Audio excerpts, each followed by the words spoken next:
Vamos lá. Então, galera, boa noite aí. Entrou mais gente. Vamos começar a nossa segunda aula dessa nossa imersão aí sobre ações e fundos imobiliários. E hoje a gente vai falar em específico sobre como analisar as ações. Todo mundo que está aqui assistiu a primeira aula? Falem comigo aí no chat. Vocês assistiram ao vivo, assistiram lá no YouTube?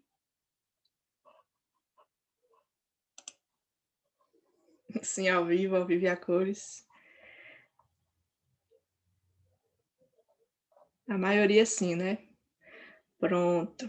Gregório não é a primeira? Beleza. A gravação da primeira aula está lá no YouTube. Depois é interessante que você dê uma olhadinha lá, certo? Deixa eu ver aqui que alguém ativou a câmera. Eu vou desligar aqui porque fica dando interferência na gravação, beleza?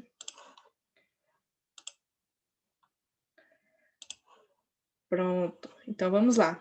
Hoje a gente vai especificar e vamos falar mais sobre ações. Como analisar ações.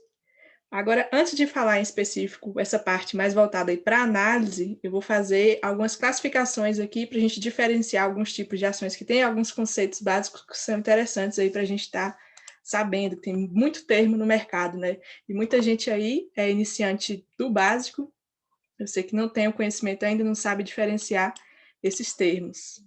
Então, vamos lá. Ó. Em relação à classificação das ações, a gente pode classificar em relação ao tipo, à classe e ao nível. E todas essas análises que a gente vai fazer aqui é justamente por conta da gente tentar entender ali o preço das ações, porque muitas vezes a gente vê uma ação que ela está ali custando, por exemplo, R$ 5, e aí a gente fala, R$ 5 é um valor baixo, essa ação está barata, mas a gente tem que ter parâmetros ali, né? Barata em relação ao quê? Será que realmente as empresas daquele setor ali, em relação àquela ação, os fundamentos que aquela empresa tem, todo o ambiente setorial, o ambiente empresarial, se aquilo ali é realmente um preço adequado. A gente vai ver hoje aqui sobre margem de lucro, sobre como identificar várias coisas interessantes. Então, são alguns conceitos, se alguém quiser anotar, ou então prestar atenção mesmo na aula, porque depois ela vai estar disponível para vocês reverem, se for o caso, no YouTube também. E aí, a Bolsa de Valor, né, no geral, ela é um local que a gente tem lá ações de várias empresas muito sólidas que, em momentos de crise, como a gente está agora, os mercados neles ficam totalmente desnorteados. Então, é comum que a bolsa caia bastante, os índices lá da bolsa, e as ações acompanham essa queda. Então, a gente consegue identificar ali empresas que são realmente muito boas, empresas bem fundamentadas, que cai significativamente o valor delas. Então, a gente tem que fazer da crise uma oportunidade, né? Comprar barato, a gente tem a oportunidade de comprar barato, excelentes negócios, fazer participação aí como acionista, como sócio de boas empresas. Então, vamos entender melhor um pouquinho aí sobre a classificação das ações, primeiramente. Então, eu vou falar um pouquinho de cada uma dessas classificações aqui, em relação ao tipo, classe e nível. Então, vamos falar primeiro aí sobre o tipo. As ações elas podem ser classificadas em ações ordinárias e ações preferenciais. Você sabe que eu gosto que vocês participem junto, né? Então, vamos ir falando aí no chat. Alguém já sabe diferenciar isso aqui? O que são ações ordinárias, o que são ações preferenciais? Ou é novidade? A maior parte das pessoas não, né? Ana, Guto, Everton, beleza. Então, isso aqui é em relação ao seguinte, ó, uma ação ordinária é uma ação que permite que as pessoas que tenham aquela ação, elas possam participar como direito ali de ter voto nas assembleias. Então, a ação ordinária, ela dá direito que as pessoas participem votando. Então, sempre que tiver uma assembleia daquela empresa, a pessoa é acionista, ela pode votar. Então, além dela participar dos resultados, né, tendo lucros, ela pode participar também das votações. Agora, ações preferenciais não permitem que as pessoas participem das votações, não têm o direito ao voto, só que elas têm preferências em relação aos dividendos. Mais para frente eu vou estar mostrando para vocês aí o que seriam os dividendos. Então, já para vocês irem diferenciando, existem esses tipos de ações. Como a gente vai saber se a ação que a gente está comprando é ordinária ou preferencial? Vai ser o número que vem no final aqui do código da ação. A ação, geralmente, ela tem 4 letras e um número. E aí, as ações ordinárias, que são as que dão direito ao voto, são as ações que vão estar ali com o número 3 no final. Então, aqui eu trouxe 2 exemplos, ó. a mesma ação, a ação da Petrobras, que ela tem essa sigla aqui. E aí, se a gente for adquirir a ação ordinária, ela vai estar lá para a gente com o número 3 no final e a preferencial número 4. Calma que estou anotando. Beleza, às vezes eu falo rápido, às vezes eu falo que eu falo devagar, né? Mas eu falo rápido às vezes aí, mas se tiver muito acelerado, vocês falem. Vamos dizendo aí, vamos dando feedback, vocês estão entendendo, beleza? Ai, ai. Deixa eu abrir aqui o Point Fix, porque vai ter algumas coisas que eu vou anotar também. Só um instante, gente. Abrir a ferramenta de desenhar aqui na tela. Então, em relação aos tipos das ações, vocês entenderam, né? Ordinário e preferencial. A maior parte das minhas ações são preferenciais. Eu prefiro, não, como eu prefiro ali, estou focada mais na questão do dividendo, que é o lucro que a gente recebe ali. Então, as ações preferenciais elas se tornam mais interessantes. Isso, inicialmente foque aí nesse 3 ou 4. Agora, as ações preferenciais ela tem uma subdivisão.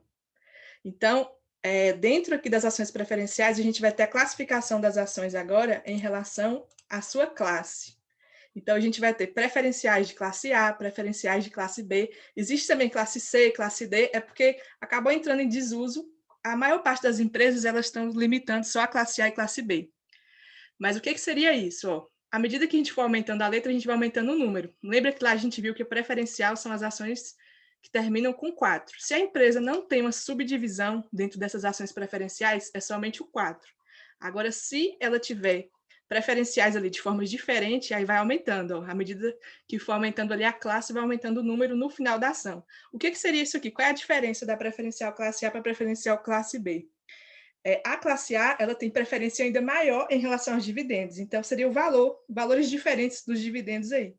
Então, se você adquire, quanto menor for a classe ali, maior é a possibilidade que você tem de retorno de dividendo.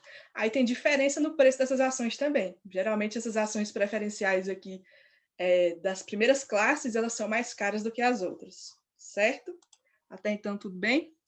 Isso, eu vou estar falando de dividendos. Já já a gente chega nesses conceitos aí. O dividendo yield, que é o lucro anual. E tem também uma outra classificação. Isso, só as preferenciais possuem classe. Só as preferenciais. Preferencial classe A, preferencial classe B, que são as que em comum aí quase todas as empresas têm somente essas duas classes aqui. Mas existem outras classes também, mas é porque ficaram em desuso. A gente tem também uma outra classificação em relação a classes, que seria as empresas aí que são units. O que seriam isso? São empresas que têm misturado tanto ordinária quanto preferencial. As ações elas estão ali em lotes. Então, eu coloquei aqui como exemplo aqui da preferencial classe A e B, eu coloquei a Unipar, que é a Universidade Paranaense. Ela é subdividida aí em Unip 5 e Unip 6. Então, tem diferença aqui em relação aos dividendos que as pessoas recebem. A classe A tem uma preferência ainda maior. Agora, voltando aqui para as units, que são empresas múltiplas aí. Elas têm várias ações, lotes de ações que podem ser tanto ordinária quanto preferencial. Então, a pessoa tem tanto direito a voto e também tem muita preferência ali de receber os dividendos. E aí, coloquei como exemplo aqui a Sul América, que é uma empresa aí de seguros, de planos. Essas empresas que são units, todas elas sempre vão ter o 11 no final. Então, por exemplo, tem o Banco Inter, que é o BID 11. Então, sempre que vocês verem aí uma ação que tiver o 11 no final, é relacionada a isso aqui.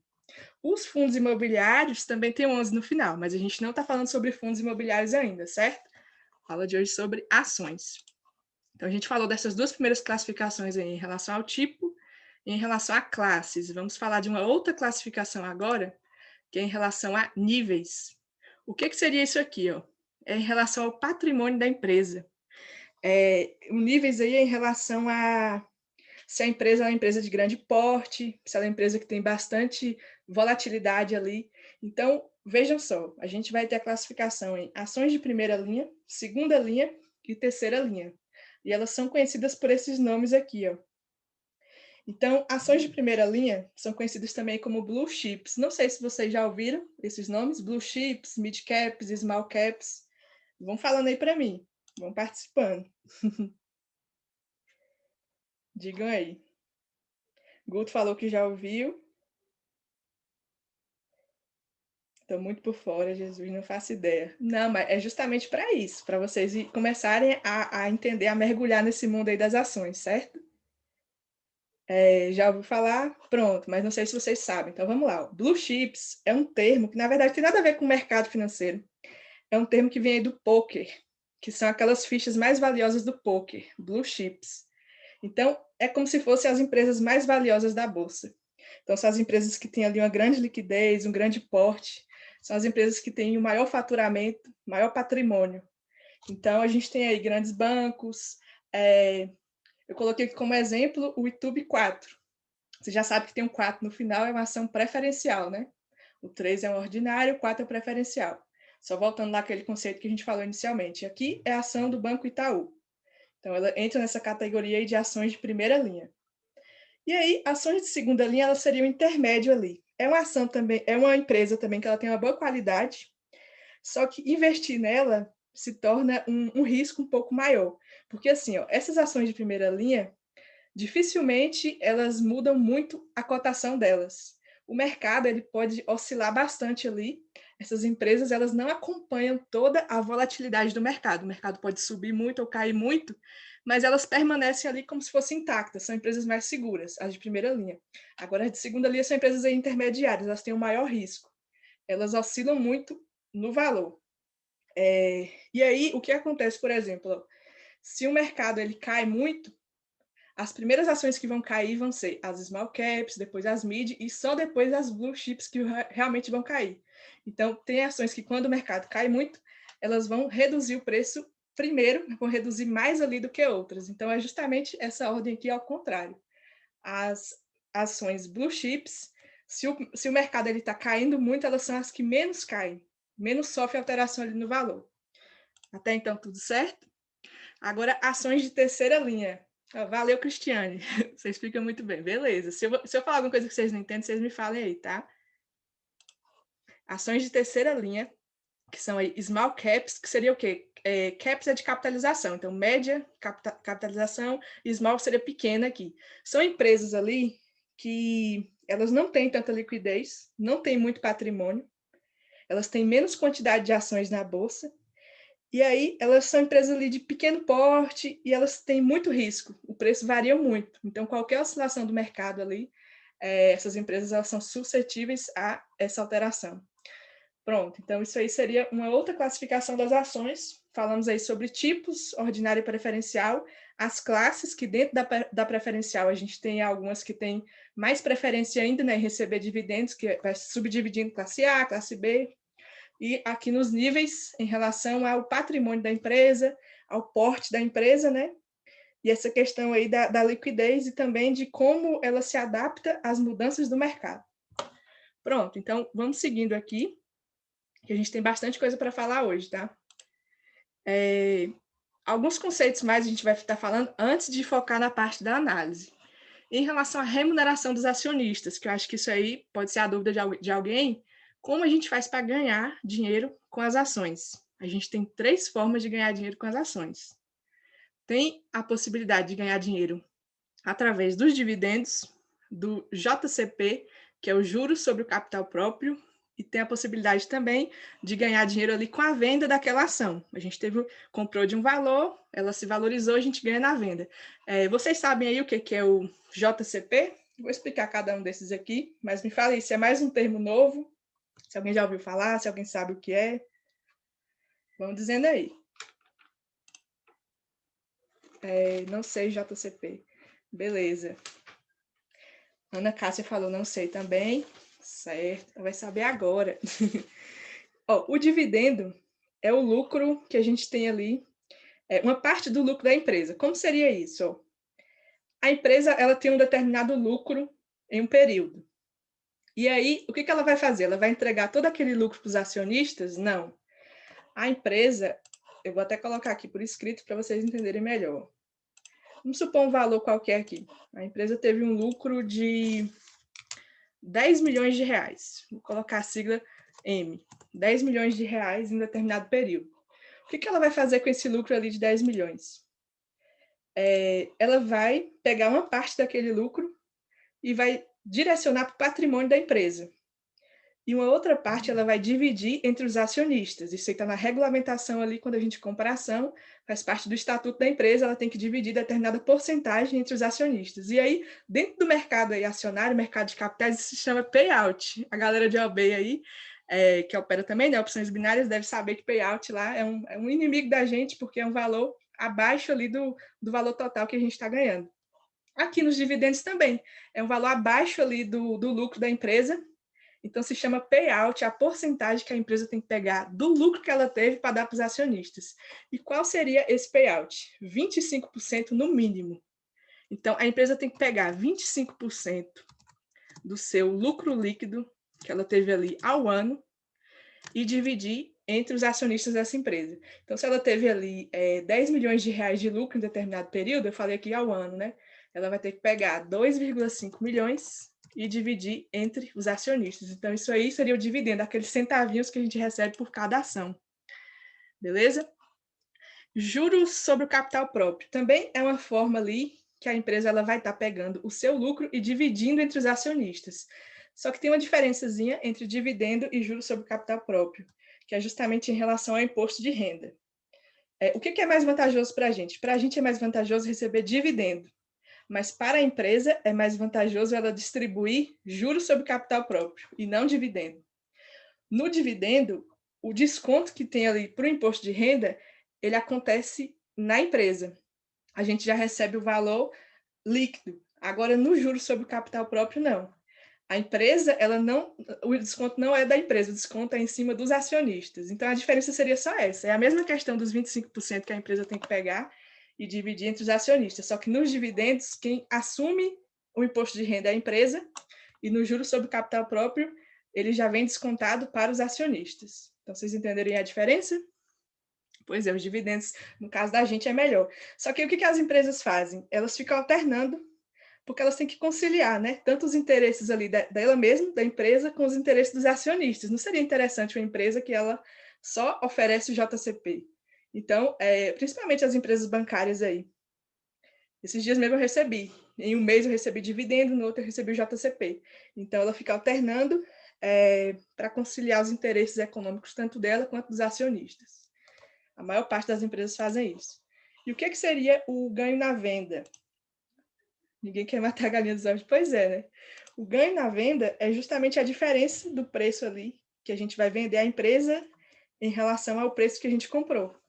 Então, se a gente comprou uma empresa em determinado valor e ela custava ali R$ 12, aí um período depois a empresa foi aumentando, ela foi se valorizando, e aí ela chegou a um valor ali de R$ 16, cada ação da empresa. Então, quer dizer que a gente teve um ganho ali de R$ 4 em cima de cada ação. Então, é uma forma da gente estar ganhando também.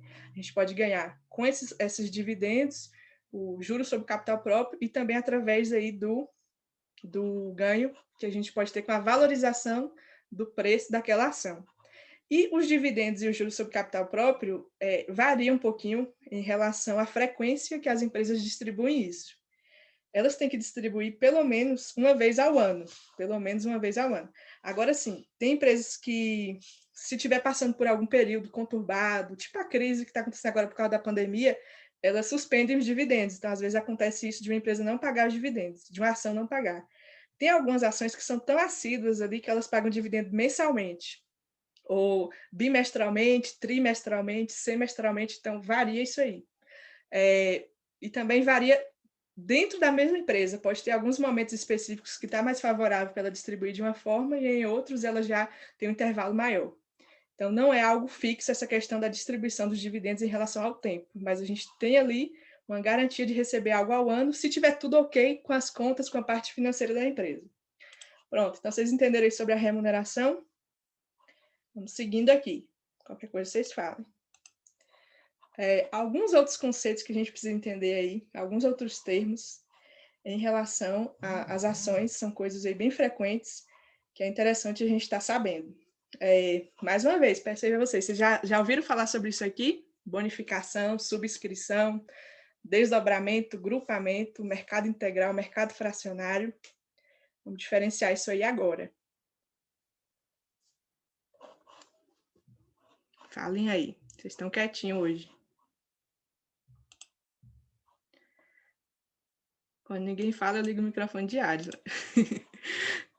Good, só Só integral para e escutar um fracionário. forró, né? Pois é, barulho aí, hein? Tá Pois assistindo é. a aula, né? Tá prestando atenção aí. Tô me esforçando aqui, menino. Oxe, a rainha aí das ações. Tem que prestar atenção. Pronto, vamos lá então, vamos seguindo. A galera falou que já ouviu falar, né, sobre mercado integral e fracionário. Pronto, agora é interessante a gente saber um pouco mais sobre esses termos aqui também. E aí, o que seria bonificação? É algo positivo para a gente, né? Bonificação é quando a empresa ela aumenta ali o seu capital e aí ela resolve distribuir gratuitamente novas ações para os acionistas. É muito raro acontecer isso aí. A empresa ela aumentou bastante o capital e aí os acionistas, né, as pessoas que já têm determinado número de ação, ela resolve distribuir ações a mais. Só que como é que ela faz isso? Ela faz de forma proporcional. Por exemplo, a cada 20 ações ela vai distribuir uma. Então, se uma pessoa tem lá 20 ações, ela vai ganhar somente uma. Agora, se uma pessoa tem 200 ações, ela vai ganhar 10. Então, seria mais ou menos isso aí, uma bonificação. Quando acontece um aumento ali, um lucro bem exorbitante da empresa, um aumento de capital, ela resolve distribuir gratuitamente ações para as pessoas que já são acionistas. O que seria subscrição? Subscrição é quando uma empresa ela está precisando ali de recursos para financiar investimentos, ela está precisando de capital, e aí ela vai fazer o quê? Ela já tinha aberto o seu capital na bolsa. Lembra que a gente falou na primeira aula que uma empresa ela lança o capital na bolsa, as pessoas compram aquela ação, e aí a empresa recebe todo aquele patrimônio ali dos investidores. Só que se a empresa ela já está na bolsa, já tem determinado número de ações lá, e ela está precisando de mais dinheiro ainda para ela está precisando de mais dinheiro para ela fazer ali mais investimentos. Aí o que ela faz? Ela lança novas ações. Só que aí, antes dela lançar as novas ações diretamente na bolsa, existe a possibilidade de a gente fazer uma subscrição. As pessoas que já são acionistas têm esse direito aí de subscrever aquelas ações para comprar. E aí tem uma vantagem que a gente pode comprar com uma cotação inferior à que vai ser lançada oficialmente na bolsa. Então, seria um direito aí que os acionistas têm o direito de subscrição. São dois direitos, o direito de bonificação e o de subscrição, que é comprar novas ações antes que elas sejam lançadas ali com a cotação na bolsa. Certo? Estão entendendo? Hoje está mais complexo, né? Que na sexta-feira era bem básico sobre o mercado no geral. Porque quando tem subscrição, o preço cai. Você fala o preço da ação no geral. Eu acho que é por conta dessa questão mesmo do aumento da quantidade de ações, porque o lucro da empresa, ela acaba sendo uma divisão, né? O lucro não, o patrimônio da empresa em relação à quantidade de ações existentes. Então, se entra mais ação ali naquela empresa, acho que acontece, por consequência, essa redução no preço. E aí, vamos falar de outros conceitos agora, sobre desdobramento e grupamento. Um aqui é o oposto ao outro. E aí a gente tem esses nomes aqui também, são conhecidos. O desdobramento é conhecido também como split e o grupamento como implit. O que seria isso? Um exemplo de uma ação que ela sofreu um desdobramento recentemente foi a Magazine Luiza. Não sei se vocês acompanham, mas a Magazine Luiza ela foi aumentando tanto ali o seu valor que ela chegou a uma cotação altíssima. E aí ela chegou a um valor acima de R$ 100. O que as pessoas falam, né? Eles olham para aquele valor e já estaria um patamar de preço muito alto, é uma ação que está custando muito caro. E aí mais gente quer comprar, porque é uma empresa que tende a subir ainda mais. Só que aí o que acontece? A empresa faz um desdobramento. Ela faz uma redução ali, ela divide as suas ações. Deixa eu fazer aqui escrevendo para vocês entenderem melhor. Vamos supor que a gente comprou... A gente tem 5 ações de uma empresa. A gente tem 5 ações de uma empresa que cada ação está custando R$ 100. E aí pouca gente está investindo naquela ação agora porque ela já se tornou uma ação ali bem cara. Teve uma supervalorização. Quanto é que a gente tem investido aqui? A gente tem 5 ações de R$ 500, 5 ações de R$ 100, a gente tem R$ 500. A ação ela resolve fazer um desdobramento, aquela empresa ela resolve fazer um desdobramento da ação. Ela vai fazer um desdobramento por 5. Existem várias possibilidades, a gente pode dividir por 2, 3, 4, 5, e aí ela vai fazer um desdobramento por 5. Vai dividir por 5. O que vai acontecer aqui? Ó? cada ação daquela empresa, que anteriormente estava custando R$ 100, quando acontecer o desdobramento, vai estar custando R$ 20. Ela dividiu por 5. E o que vai acontecer? A gente tinha 5 ações daquela empresa que custavam R$ 100. E agora a empresa está custando R$ 20. A gente perdeu a ação? A gente perdeu o nosso dinheiro? Não, a gente vai ter agora a ação proporcional, a quantidade de ações proporcionais ali. Se a ação ela foi dividida por 5, a nossa quantidade de ações vai ser multiplicada por 5. Então, se a gente pegar aqui 5 vezes 5, vai dar 25. Então, a gente vai ter agora 25 ações, e cada uma vai estar custando R$ 20. Opa. Pronto.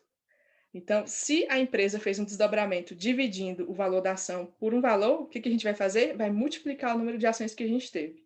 Porque se a gente pegar 25 por 20, vai continuar dando os nossos R$ 500.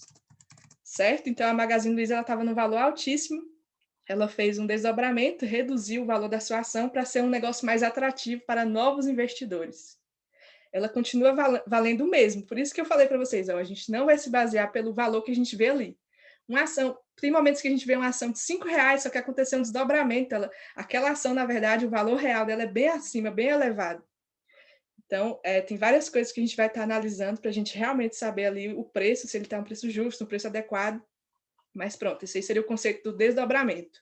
Ele acontece em alguns momentos quando a empresa ela já aumentou bastante ali o seu preço. Beleza? Sim, porque o mercado fracionário acaba sendo a mesma cotação. A gente já vai chegar aí. Nesse caso, seria uma boa oportunidade de comprar mais, apesar de estar supervalorizada. Sim, é justamente a empresa faz isso justamente para entrar mais pessoas comprando, e aí mais gente comprando, ela tende a se valorizar ainda mais. E quando ela faz isso, é justamente por conta dela ter ali um bom... A gente vai falar sobre alguns indicadores aí, de patrimônio, de margem líquida, outras coisas também, que quando a empresa ela tenta fazer um desdobramento, ela abre esse processo aí, é justamente porque ela vê mais oportunidades de crescimento ainda. Então, empresas que fazem desdobramento se tornam atrativas. Claro que a gente não vai estar observando só isso como parâmetro, mas é uma das coisas a se observar também. E o que seria o grupamento? É justamente o contrário do desdobramento. É uma empresa que ela foi reduzindo bastante o valor, e ela chegou ali a valores bem baixos, ali, poucos reais, até centavos. E agora eles vão juntar algumas ações. Então, a gente vai reduzir a quantidade de ações que a gente tem. O valor investido continua sendo o mesmo. Mas como seria isso? Deixa eu dar um exemplo aqui, por exemplo. A gente tem 100 ações de uma empresa, que cada ação custa R$ 2. Quer dizer que a gente tem quanto aqui investido? R$ 200. Foi o nosso capital para comprar 100 ações de R$ 2. Na verdade, a gente pode ter até comprado de um preço mais alto, só que ela foi caindo, foi reduzindo, e agora a gente tem 100 ações a R$ 2. A gente tem R$ 200 ali. O que vai acontecer? Se a empresa ela fizer esse processo aí do grupamento, ela vai estar juntando as ações. É o oposto do que a gente viu aqui, que ela divide. Então, ela vai estar multiplicando. Então, eu vou supor aqui que ela vai multiplicar por 4. Ela vai pegar 4 ações e transformar em uma. Então, cada ação vai estar custando quanto? R$ 8, certo? 2 vezes 4, 8. E aí, o que vai acontecer agora? A gente vai continuar com 100 ações? Não, porque 100 ações a R$ 8 seria 800. A gente tem 200 investido. E aí, se a gente multiplicou aqui por 4, se a empresa ela multiplicou por 4, a gente vai dividir por 4. Então, a gente vai ter agora 25 ações. 25 ações a R$ 8. Porque se a gente fizer a conta de 25 vezes 8, vai dar certinho aqui, ó, R$ 200. Certo? Vocês entenderam esses conceitos aí de desdobramento e grupamento? Não altera no nosso valor de capital, só vai alterar na quantidade de ações que vai aparecer lá na nossa carteira. Mas isso aqui não tem tanta relevância para a gente em relação ao nosso lucro ou prejuízo. Pronto. Então, não teria em relação a isso o que é bom, qual dos dois seria melhor ou não. Mas, assim, uma empresa que ela faz um grupamento, acho que ela não está com tanto lucro ali em relação à empresa que tem um desdobramento. O desdobramento é porque ela chegou em um valor que ela está projetando ainda mais crescimento. Acho que nesse caso aqui, se a gente for pensar em relação a isso aí, o desdobramento seria uma empresa mais interessante do que uma empresa que faz um grupamento. Agora vamos para esses outros dois conceitos aqui, ó, mercado integral e mercado fracionário, que foi o que algumas pessoas aí falaram que já sabem, já ouviram falar sobre isso, né? O que seria isso aqui, ó? As empresas lá na Bolsa, elas podem aparecer para a gente em forma de lotes. Aí a gente tem ali um lote padrão. O que seria um lote padrão? Um lote padrão são 100 ações daquela empresa. 100 ações daquela empresa. Isso é o mercado integral. Se você quer comprar no mercado integral, você vai comprar um lote das ações da Ambev. A Ambev, se eu não me engano, está uns R$14, algo assim. Eu coloquei aqui esse exemplo, ó, Ambev 3. Já vou explicar para vocês o que seria esse F aqui do mercado fracionário. Eu quero comprar as ações da Ambev no mercado integral. Eu só tenho a possibilidade de comprar um lote padrão. Ou 2 lotes padrões, ou 3, quantos forem, mas eu só posso comprar o lote padrão. O que é um lote padrão? São 100 ações.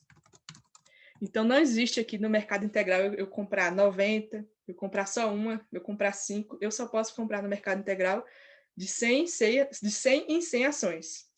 Agora, a gente precisaria, se a empresa está custando R$14 e a gente quer comprar um lote padrão, a gente teria que multiplicar isso aqui por 100. A gente vai ter que investir ali, ó, R$1.400 para a gente comprar um lote padrão daquela empresa. É caro. E a Bolsa de Valor ela oferece oportunidades para a gente de estar comprando ali ações, poucas ações, quantidades reduzidas. A gente pode comprar até uma ação de uma empresa só. Isso aí já faz parte do quê? Do mercado fracionário. A gente existe essa possibilidade. Então, quando a gente for colocar o nosso ativo lá no home broker da corretora, ao invés de colocar apenas a sigla dela ali, a sigla oficial, a gente vai colocar um F no final. Isso aqui faz parte do mercado fracionário, são oportunidades que a gente tem de comprar ações aí desmembradas. A gente pode comprar ações, uma ação, 2, 3, quantas a gente quiser. E em relação ao preço, vai ser a mesma coisa? Se a gente for olhar ali de uma forma geral, sim. Agora tem uma alteraçãozinha de alguns centavos. O lote padrão ele costuma ser um pouquinho mais barato. Só que é uma diferença mínima ali, uma diferença não tão significativa, a depender da quantidade de ações que a gente vai comprar. Mas, assim, o lote padrão, ele se torna mais fácil para comprar e vender ações, porque é um mercado que tem mais volume, mais volatilidade ali. O mercado fracionário, algumas pessoas gostam de estar comprando ações quebradas e não comprar o lote inteiro. A diferença seria, por exemplo, R$13,98. A gente compraria no mercado fracionário e no mercado integral 14. Mais ou menos isso, certo? Deu para vocês entenderem aí? Isso, o Guto falou, sai mais barato integral, tanto para comprar quanto para vender. Mas é uma diferença pequena. Só que nem sempre a gente vai ter, né? Tem ações caras, por exemplo, uma ação aí que custa mais de R$30. Se a gente for comprar um lote padrão, vai ter que ser R$3.000 investidos só naquela ação. Então, a depender do dinheiro que a pessoa for investir, né, da quantidade ali que ela vai colocar na sua carteira, o mercado fracionário se torna mais interessante por essa possibilidade de comprar a quantidade que a gente quiser. Certo? Então, vocês entenderam aí esses conceitos? Esse primeiro momento da aula, a gente falou algumas classificações de ações e alguns termos aí para vocês estarem diferenciando e entenderem melhor como funciona mais aí esse mercado. São termos bem constantes aí que vocês vão estar vendo, principalmente em relatórios, várias coisas que vocês estarem vendo, porém olhar ali de gestão de empresa e tudo mais. E aí é bom que agora vocês já estão entendendo, certo? Pode falar, Guto. Tem uma dúvida? Diga aí. Se eu souber responder. Se não souber, vou pesquisar e próxima aula eu diga aí. Fale aí qual é a sua dúvida. Quer mandar por escrito ou quer falar no microfone? Se eu for juntando no fracionário, posso vender no integral quando for 100? Sim, pode, existe essa possibilidade.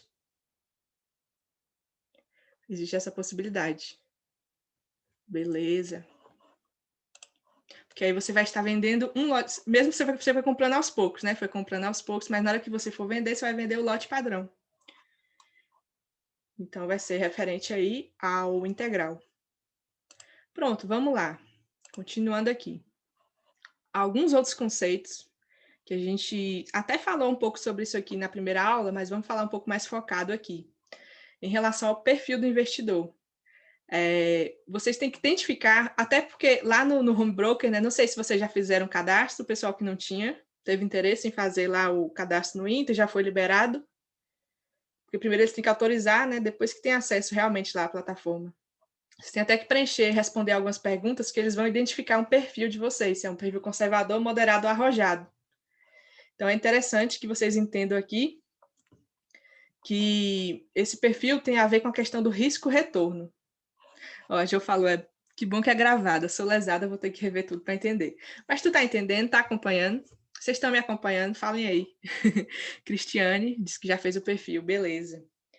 Então, isso aqui é mais relacionado à questão do risco e do retorno, o quanto você está disposto a arriscar ali para você lucrar algo. Então, as pessoas que têm um perfil conservador são pessoas que não gostam muito ali de estar arriscando. Então, elas preferem preservar o capital. Então, elas preferem ali operar de uma forma mais segura. Um perfil arrojado já seria o contrário. São pessoas que elas são mais tolerantes ao risco, então elas buscam ali ações e oportunidades mais arriscadas porque elas querem um retorno maior, principalmente também um retorno a curto prazo. O conservador pensa mais ali a longo prazo. E o moderado seria o intermediário aí. Seria até uma opção mais saudável, né? Que o conservador, às vezes, o processo é bem mais lento, bem a longo prazo mesmo, e o arrojado não. Já é um tiro certeiro ali, buscando algo a curto prazo, só que pode dar bom ou não, o risco é bem maior. E aí, através disso aqui, a gente pode diferenciar também dois termos aí, que seria investidor e especulador. Então, o investidor seria justamente a pessoa que é do perfil conservador, que ela coloca ali o seu patrimônio acima de tudo, o foco é preservar capital, em investimentos seguros, e ela vai estar pensando a longo prazo. Isso aí é o investidor. E já o especulador são pessoas que elas tentam ali se aproveitar de pequenas oscilações rápidas que acontecem ali em um intervalo curto de tempo, só que é algo bem mais arriscado. Só que pode dar um retorno maior. Um retorno ali, ela pode ter em dias, um retorno que o investidor tenha em anos. Certo? E aí vocês vão aos poucos também, quando vocês estiverem comprando suas primeiras ações, montando sua carteira, vocês vão desenvolvendo isso aqui, identificando o perfil de vocês, certo? Pronto. Ó, como exemplo, a gente tem dois grandes nomes aí do mercado, que acredito que vocês conhecem. Uma das referências que a gente tem aí, eu vou citar um investidor e um especulador, que inclusive depois é bom até vocês lerem a biografia, bastante coisa aí sobre eles, para entenderem mais sobre as formas de investimento. São duas referências, não é que um está certo ou outro está errado. Dá para lucrar nas duas formas, né? É da tolerância ao risco mesmo ali que a pessoa tem. O investidor seria o Warren Buffett e o especulador, o George Soros. Vocês já ouviram falar sobre eles, né? Digam aí. Ó, Everton, eu sou investidor, não tenho pressa de receber de volta. Não, deixa lá valorizando. Isso aí. Deixa eu colocar o nome, que eu não sei se todo mundo... Colocar aqui, ó. Aí vocês podem anotar aí. E aí, depois, se vocês quiserem pesquisar mais sobre eles, tem um livro, O Jeito Warren Buffett de Investir, o bom velhinho aí. e a pessoa que eu citei aqui como especulador é o George Soros, que a gente até conhece ele pelas mãos de Soros lá das opções binárias, que é algo bem mais arrojado, né? Ó, Guto, eu quero tudo e quero agora. Brincadeirinha, Cristiane, sim, é médio e longo prazo. Então estaria mais aí para o moderado e conservador, né? Isso aí. Outros termos aqui para a gente finalizar essa parte inicial da aula, que são sobre esses conceitos, seria isso aqui, ó, reserva de emergência e reserva de oportunidade. Vocês já ouviram falar sobre isso? Sabem o que é? Tem alguém, na verdade, que não sabe? Diga aí. Isso aqui da reserva de emergência varia um pouquinho os conceitos aí, mas é mais ou menos o que isso aí? É uma quantia que você tem que ter ali, como o próprio nome fala, né? Reserva de emergência, que seja suficiente para manter as despesas totais que você tem dentro de um determinado período. Considerando aí, por exemplo, uma demissão ou uma crise, alguma coisa que aconteça, e você tem aquele valor ali.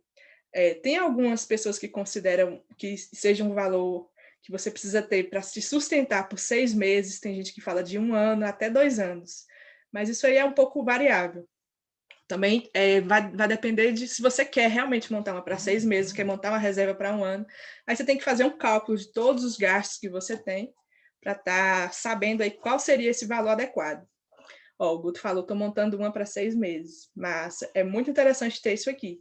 E aí a reserva de emergência ela pode estar aplicada na renda fixa. Lembra que a gente falou na primeira aula que são investimentos ali que estão se permeando na taxa Selic, que seriam poupança, tesouro direto, linhas de crédito, entre outros aí que são mais seguros. E reserva de oportunidade. Vocês sabem o que é reserva de oportunidade? Digam aí.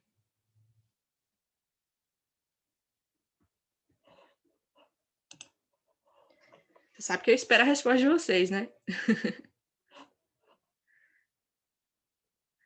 Eu acho que eu citei, mas eu não sei se eu cheguei a explicar o que era. Pronto, algumas pessoas falaram que sim, outras falaram que não. Reserva de oportunidade é uma quantia que vocês têm que ter ali guardados também, para esperar, como o próprio nome fala, né? Para esperar uma oportunidade. Que oportunidade seria essa? Um momento de uma queda extrema da bolsa, algum momento ali que seja bem propício, uma empresa que você gosta muito, que ela reduziu o valor ali, a ação dela. Então, seria um valor, por exemplo, no início da pandemia, várias empresas reduziram drasticamente o valor. Quem tinha um dinheiro guardado ali e queria comprar porque estava com valores bem abaixo dos seus valores de custo, seus valores ideais, o que ia fazer? Ia pegar a reserva de emergência, ia pegar o dinheiro que tem lá para 6 meses, um ano, ia comprar tudo de ação? Não, reserva de emergência é algo intocável. Então, além da reserva de emergência, depois que a gente consegue montar ela e deixa ela ali na renda fixa, que é algo mais seguro, é interessante ter uma reserva de oportunidade. Então, para momentos específicos aí. Então, é uma forma de estratégia que algumas pessoas utilizam. Tem momentos que acontecem várias coisas. Por exemplo, eu vou falar aqui hoje também para vocês sobre risco setorial, risco específico. Algumas diferenciações aqui. Vocês vão entender que tem algumas coisas que acontecem que abalam muito um determinado setor da economia. Por exemplo, quando teve aquela crise lá da gripe aviária, as empresas produtoras de carne de aves sofreram bastante, o preço reduziu muito. Só que as outras empresas estavam tudo lucrando. E aí seria interessante comprar ações daquela empresa ali na baixa. Então, se a pessoa tivesse uma quantia, né, uma reserva de oportunidade, seria uma boa opção. Agora, na pandemia, como eu citei também, um ótimo exemplo aqui de utilizar a reserva de oportunidade. Então, muita gente, depois que monta a reserva de emergência, busca montar também uma reserva de oportunidade, porque em situações que o preço cai muito, você não pode mexer aqui. Ó. Reserva de emergência é algo intocável. Beleza? Então, vamos lá. Ó. Continuando aqui. Vamos entrar agora na parte mais específica aí da nossa aula de hoje sobre análise de ações. Eu coloquei aqui algumas coisas que é o que a maior parte das pessoas fazem, ó, como a maioria das pessoas compram ações. Elas se baseiam em recomendações, sejam aí de analistas, carteiras de investimento, várias pessoas que falam, né, que recomendam ali que uma ação em determinado momento ela é uma oportunidade boa para comprar ou não, só que a pessoa sem estudar o porquê, ela não sabe por que ela está comprando. Só vai comprar porque alguém falou que é uma oportunidade boa. A maior parte das pessoas fazem isso aí. Existem outras coisas aqui também, ó. Acho que foi barato, só que não tem um parâmetro de preço. É aquilo que eu falei lá do valor da ação. Muitas vezes a pessoa vê uma ação de 3, 4, 5 reais e acha que aquela empresa ali é uma boa oportunidade, está no valor barato.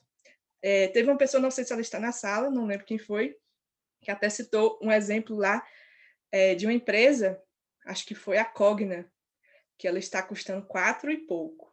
Recentemente, essa empresa estava custando um valor bem acima, ela teve uma queda bem significativa, mas foram várias coisas que aconteceram relacionadas à gestão. Teve a questão da pandemia que influenciou também, porque a Cogna ela faz parte aí de uma rede educacional, então essa questão das aulas remotas, tudo isso influenciou, mas ela teve muitos problemas internos.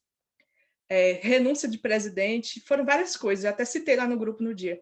Então, ela está custando um valor barato agora, só que, na verdade, não é um valor descontado, não é um valor ali que está abaixo do que ela deveria custar, ela está custando um valor que realmente ela tem que custar.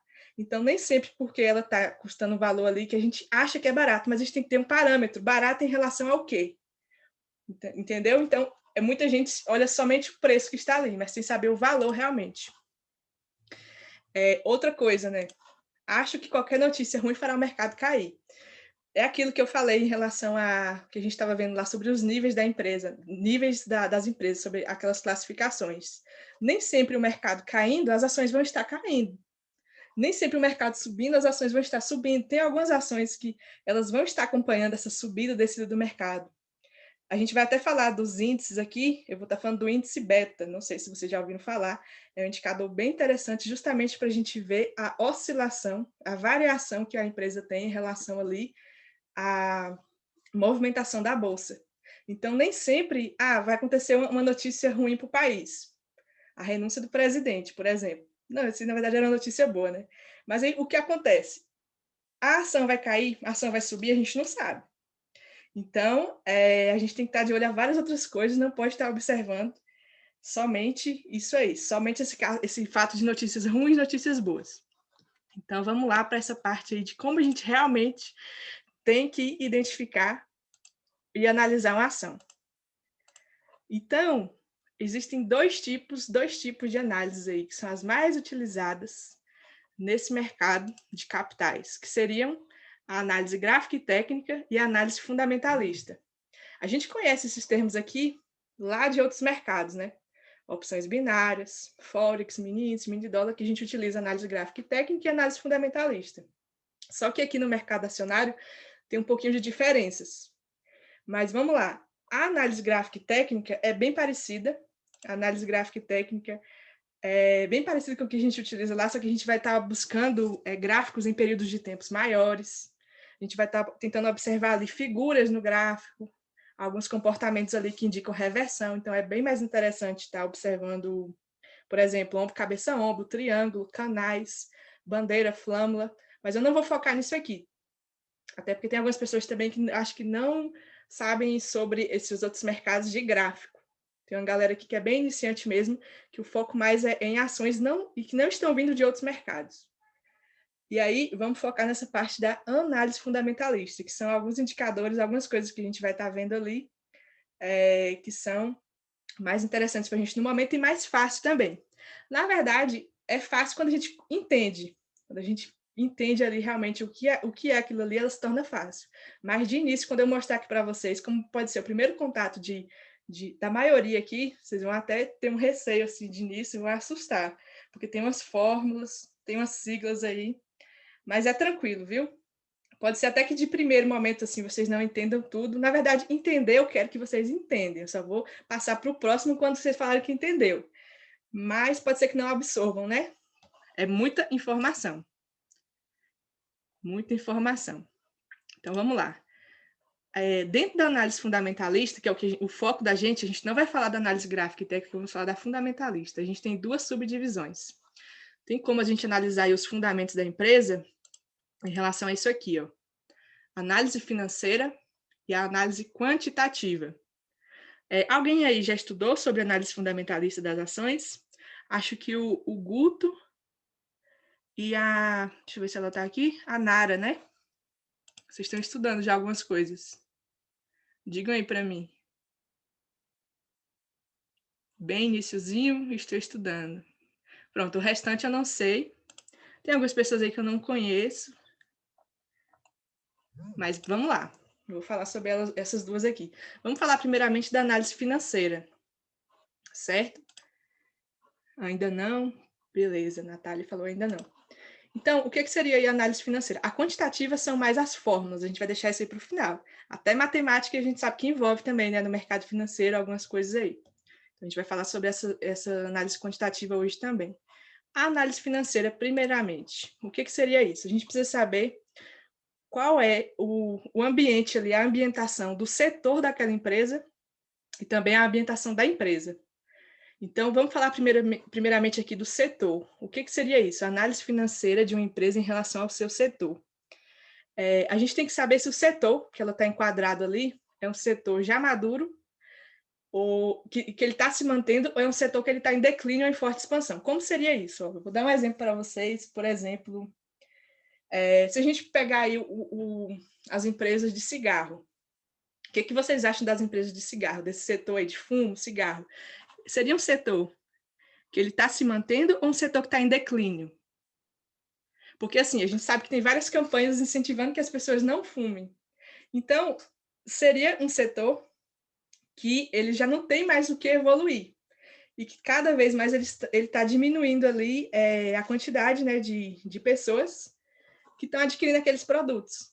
Então, a gente tem que saber se aquele setor da empresa que a gente está querendo comprar, se é um setor que vale a pena. Se é um setor relacionado aqui, por exemplo, se as pessoas têm interesse em consumir aquele produto, se as empresas elas têm interesse em investir e evoluir naquele produto, porque elas têm que acompanhar algo que a gente percebe aí no dia a dia, que é algo que interfere bastante nos lucros da empresa, no desenvolvimento, que é a questão da tecnologia. Então, se a gente tem ali empresas que não acompanham, elas vão ficando cada vez mais ultrapassadas, né? Obsoletas ali. E aí, tem algumas empresas que acabam sendo substituídas, tem alguns setores que acabam sendo substituídos por outros, e aquele setor ali entra em extinção. Então, imagina, eu não acho válido, por exemplo, esse exemplo que eu falei aí do setor de cigarro. A gente vê o quanto de campanhas que tem contra. Então, tem outros setores também, que aí fica a critério de vocês estudarem mais a fundo sobre o setor daquela empresa que vocês estão querendo investir, se é um setor que vale a pena a longo prazo. A gente tem que sempre estar projetando ali oportunidades do futuro, potencial de crescimento, valor daquele setor, certo? E um exemplo contrário, o Guto, além que eu não vou querer ser sócio de empresas do mal. Pois é, né? E aí, o que seria um setor agora que ele está em forte expansão? A gente pode citar, por exemplo, as indústrias que têm aí de energia renovável e limpa. Por quê? São indústrias que estão em ascensão no momento. E é como se fosse a pegada aí para o futuro. Então, é interessante que elas têm tudo para crescer, elas estão em forte expansão. Então, é interessante que a gente esteja focado nisso aí. Isso é outra questão aqui, ó, taxa de crescimento comparado ao PIB. A gente sabe que o PIB, Produto Interno Bruto, são valores que a gente tem aí, né, anualmente. Tem o PIB também em trimestre, tem valores menores que a gente pode estar observando ali também a taxa do PIB, mas assim, a gente tem que observar se a empresa ela está crescendo acompanhando o PIB. Tem algumas empresas, tem alguns setores que eles evoluem menos do que o PIB. Então, é uma coisa que a gente tem que estar observando também, justamente para quem for focar aí mais no longo prazo, quem não está ali querendo investir com tanto risco. Então, justamente ver se a empresa ela não está ali ultrapassada e se aquele setor ele pode ser substituído, certo?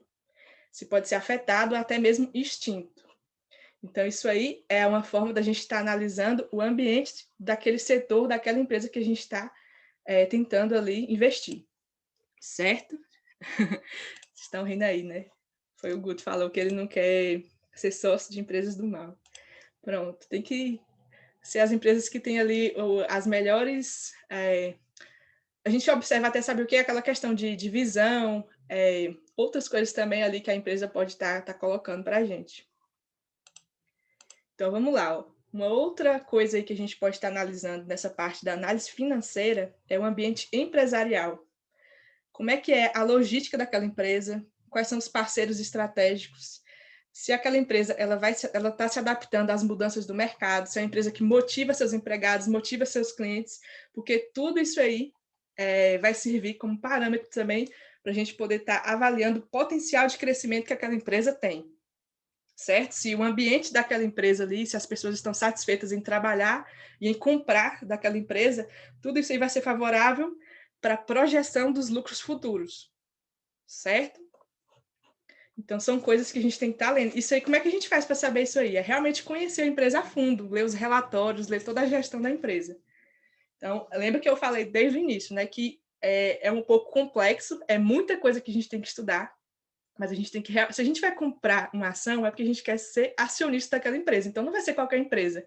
É uma empresa boa, fundamentada, que ela realmente vale a pena a gente estar tendo uma parte ali, uma porcentagem daquela empresa. Beleza? Então, vamos lá. Isso aí seria a primeira parte da análise fundamentalista. Falta muito ainda, Everton. É coisa, você não viu, foi nada. Mas digam aí, ó. A gente chegou mais ou menos na metade da aula. Me falem aí se até então tudo certo. Alguém tem alguma dúvida? Entenderam tudo? Vão dizendo aí. Tudo certo? Muito bom. Pois beleza. Tudo tranquilo, top demais. Massa. Então vamos lá. Vamos falar de dois conceitos aqui: risco e retorno, que é algo que um está associado ao outro e a gente tem que entender isso aí. Porque muita gente foge de risco, mas a gente não pode fugir de risco, a gente não pode evitar o risco vai estar presente, a gente tem que saber mensurar o risco. Mas antes de a gente chegar nessa questão da mensuração do risco, deixa eu falar para vocês algumas coisas aqui que é bem interessante para a gente entender como é que funciona essa questão do risco e como é que foi evoluindo, né, à medida aí que foi passando o tempo. Então, assim, ó, em relação à história do risco, o risco ele sempre esteve presente desde os primórdios aí da história da humanidade. Se a gente for falar lá dos homens da caverna mesmo, que o que acontecia? Para eles sobreviverem, eles precisavam se arriscar. Eles saíam para caçar, certo? E aí eles poderiam, né, ser devorados por outros predadores, poderia acontecer algum acidente, algum desastre ali, geográfico, climático. Só que se a pessoa não se arriscasse, ela não ia ter o alimento, ela não ia sobreviver. Então a gente tem que entender que o risco, ele é algo ali inerente à nossa sobrevivência, certo? E aí, se a gente for evoluindo em relação a essa questão aqui do risco e retorno, quando foi que surgiu isso aqui? Foi quando começaram ali as trocas comerciais, que a gente chama, que a gente conhece como escambo, principalmente na época das grandes navegações. Que aí, o que acontecia? Algumas pessoas, elas se aventurava ali no mar, né, para sair para comprar algumas coisas que outras pessoas ordenavam. Então, tinha pessoas que iriam se aventurar ali, era o risco físico, elas iam se expor àquela situação, e tinha gente que colocava dinheiro naquilo, ela queria comprar certa mercadoria de outros países, ela tinha o risco econômico. Então, vocês têm que entender que sempre vai ter o risco físico e o risco econômico. Deu para vocês diferenciarem nesse conceito aí, desde da parte inicial, eu voltei lá no passado, né, para a gente entender melhor essa questão aí do risco, como algo que sempre existiu. E aí, sempre algumas pessoas vão estar arriscando e as outras também, só que existem diferentes formas de risco. E aí a gente vai ter que mensurar isso aí para o risco ser algo justo, certo? Porque algumas pessoas acabam se arriscando mais que outras, mas a gente tem que tentar achar um equilíbrio nisso aí, em relação ao risco e ao retorno. E tem como a gente medir o provável retorno que uma empresa pode dar para a gente. Não tem aqueles centavinhos que a gente recebe lá? A gente vai começar a fazer a parte das contas aqui. Vou mostrar para vocês como que uma empresa lá, por exemplo, a empresa Itaúsa, lá do Banco Itaú e outras empresas associadas, ela pagou um dividendo lá de 30 centavos por ação. Como foi que eles chegaram naquele valor de 30 centavos? Então, vocês vão entender agora como acontece isso, como acontece o retorno. Então, como é mensurado aí o risco, certo? Para que aquela troca ali seja justa. O risco que a gente está disposto a correr seja ali de uma menor do que o retorno que a gente queira ali ganhar. Mas como eu falei para vocês, não tem como e a gente nem deve evitar o risco. Só que a gente tem que estar sempre tentando ponderar aí para que seja essa balança do risco e retorno seja algo ali igualitário. Então vamos lá, ou mais propenso ao retorno. Vamos chegar na parte das contas aí, mas como eu já falei para vocês, não se assustem, tá? Cadê a galera? Foi o Everton que falou que é muita coisa, não foi? É coisa em Jesus. Diga aí. Vocês já viram sobre a fórmula do retorno? Como faz para a gente calcular o retorno? Tinha que pegar água, tá? Para eu precisar mesmo. O que é o retorno, primeiramente, né? É aquilo que a gente recebe em troca de algo. E aí, a gente tem que pensar o quê? Se a gente está investindo na renda variável, a gente tem que ter um retorno maior do que a renda fixa. Qual é o retorno da renda fixa atualmente? Atualmente, a gente tem 2%, né, dos rendimentos lá na poupança. Só que não está acompanhando a inflação. A inflação ela está em 3, alguma coisa por cento, não lembro o valor exato. Então, quer dizer que a gente está perdendo dinheiro mantendo lá na renda fixa. Agora, se a gente quer investir na renda variável, a gente tem que ter o que, então? Um retorno acima desses 2%. Como a gente faz para saber qual é o provável retorno que a gente pode ter ali investindo em determinada ação? São esses cálculos aqui para a gente chegar nessa porcentagem. Então, vamos lá. Ó. Primeiro, vamos supor aqui uma situação que a gente comprou a gente tem uma empresa X que a gente comprou 100 ações a R$10. Eu vou colocar aqui valores mais exatos para ficar mais fácil a conta. A gente comprou 100 ações de uma empresa. Vou colocar aqui 100 ações. Cada ação estava custando R$10. Quanto é que a gente investiu aqui? Isso vai ser o nosso capital inicial. O capital inicial é o preço que a gente comprou a ação e a quantidade de ações que a gente comprou. Então, o preço foi R$10 e a gente comprou ali 100 ações. Então, 100 vezes 10 seria o quê? R$1.000. Então, foi o capital que a gente investiu. Então, capital inicial é um conceito bem tranquilo aí para a gente estar observando. O que seria a renda corrente? É o rendimento que a ação está pagando e a quantidade de ações que a gente comprou. Então, vamos supor que a empresa ali, ela está pagando para a gente 50 centavos por ação. Vou falar aqui que ela está pagando 50 centavos por ação. E aí a gente comprou 100 ações. Qual é a renda que a gente vai ter no final das contas ali? A gente vai ter que multiplicar os 50 centavos por 100 e a gente vai ter R$50. Pronto. O rendimento, eu coloquei aqui que o rendimento que a empresa estava pagando era 50 centavos, a quantidade a gente já sabe que são 100. O que seria isso aqui, ó? Ganho e perda. O que seria esse conceito? O preço que a ação está custando agora, o preço atual, e o preço que a gente comprou a ação. Então, aquela ação que a gente comprou a R$10, vamos supor que daqui um ano depois, aquela ação evoluiu ali para um preço maior. Ela evoluiu para R$12. Mas pode ser que ela tenha diminuído o valor, por isso que é tanto ganho quanto perda. Nessa conta aqui, como é que seria? O preço atual é 12, o preço que a gente comprou foi 10. Então, 12 menos 10 seria o quê? R$2. R$2 é o quê? A diferença que a gente teve ali de ganho, de lucro ou prejuízo, considerando cada ação. E o que seria o retorno? Ganho ou perda de capital mais a renda corrente. Então, qual foi o ganho ou perda de capital que a gente teve ali? Aí a gente vai pegar justamente isso aqui, somado com a renda que a gente teve ali inicialmente. Então, veja que a gente fez a conta aqui do ganho e perda, só que a gente considerou o quê? O valor unitário de uma ação. E aí foi R$2 em cima de cada ação, mas a gente tem 100 ações. Então, na verdade, quanto que a gente ganhou ou perdeu de capital aqui nessa ação? A gente ganhou R$200, certo? Vocês estão acompanhando?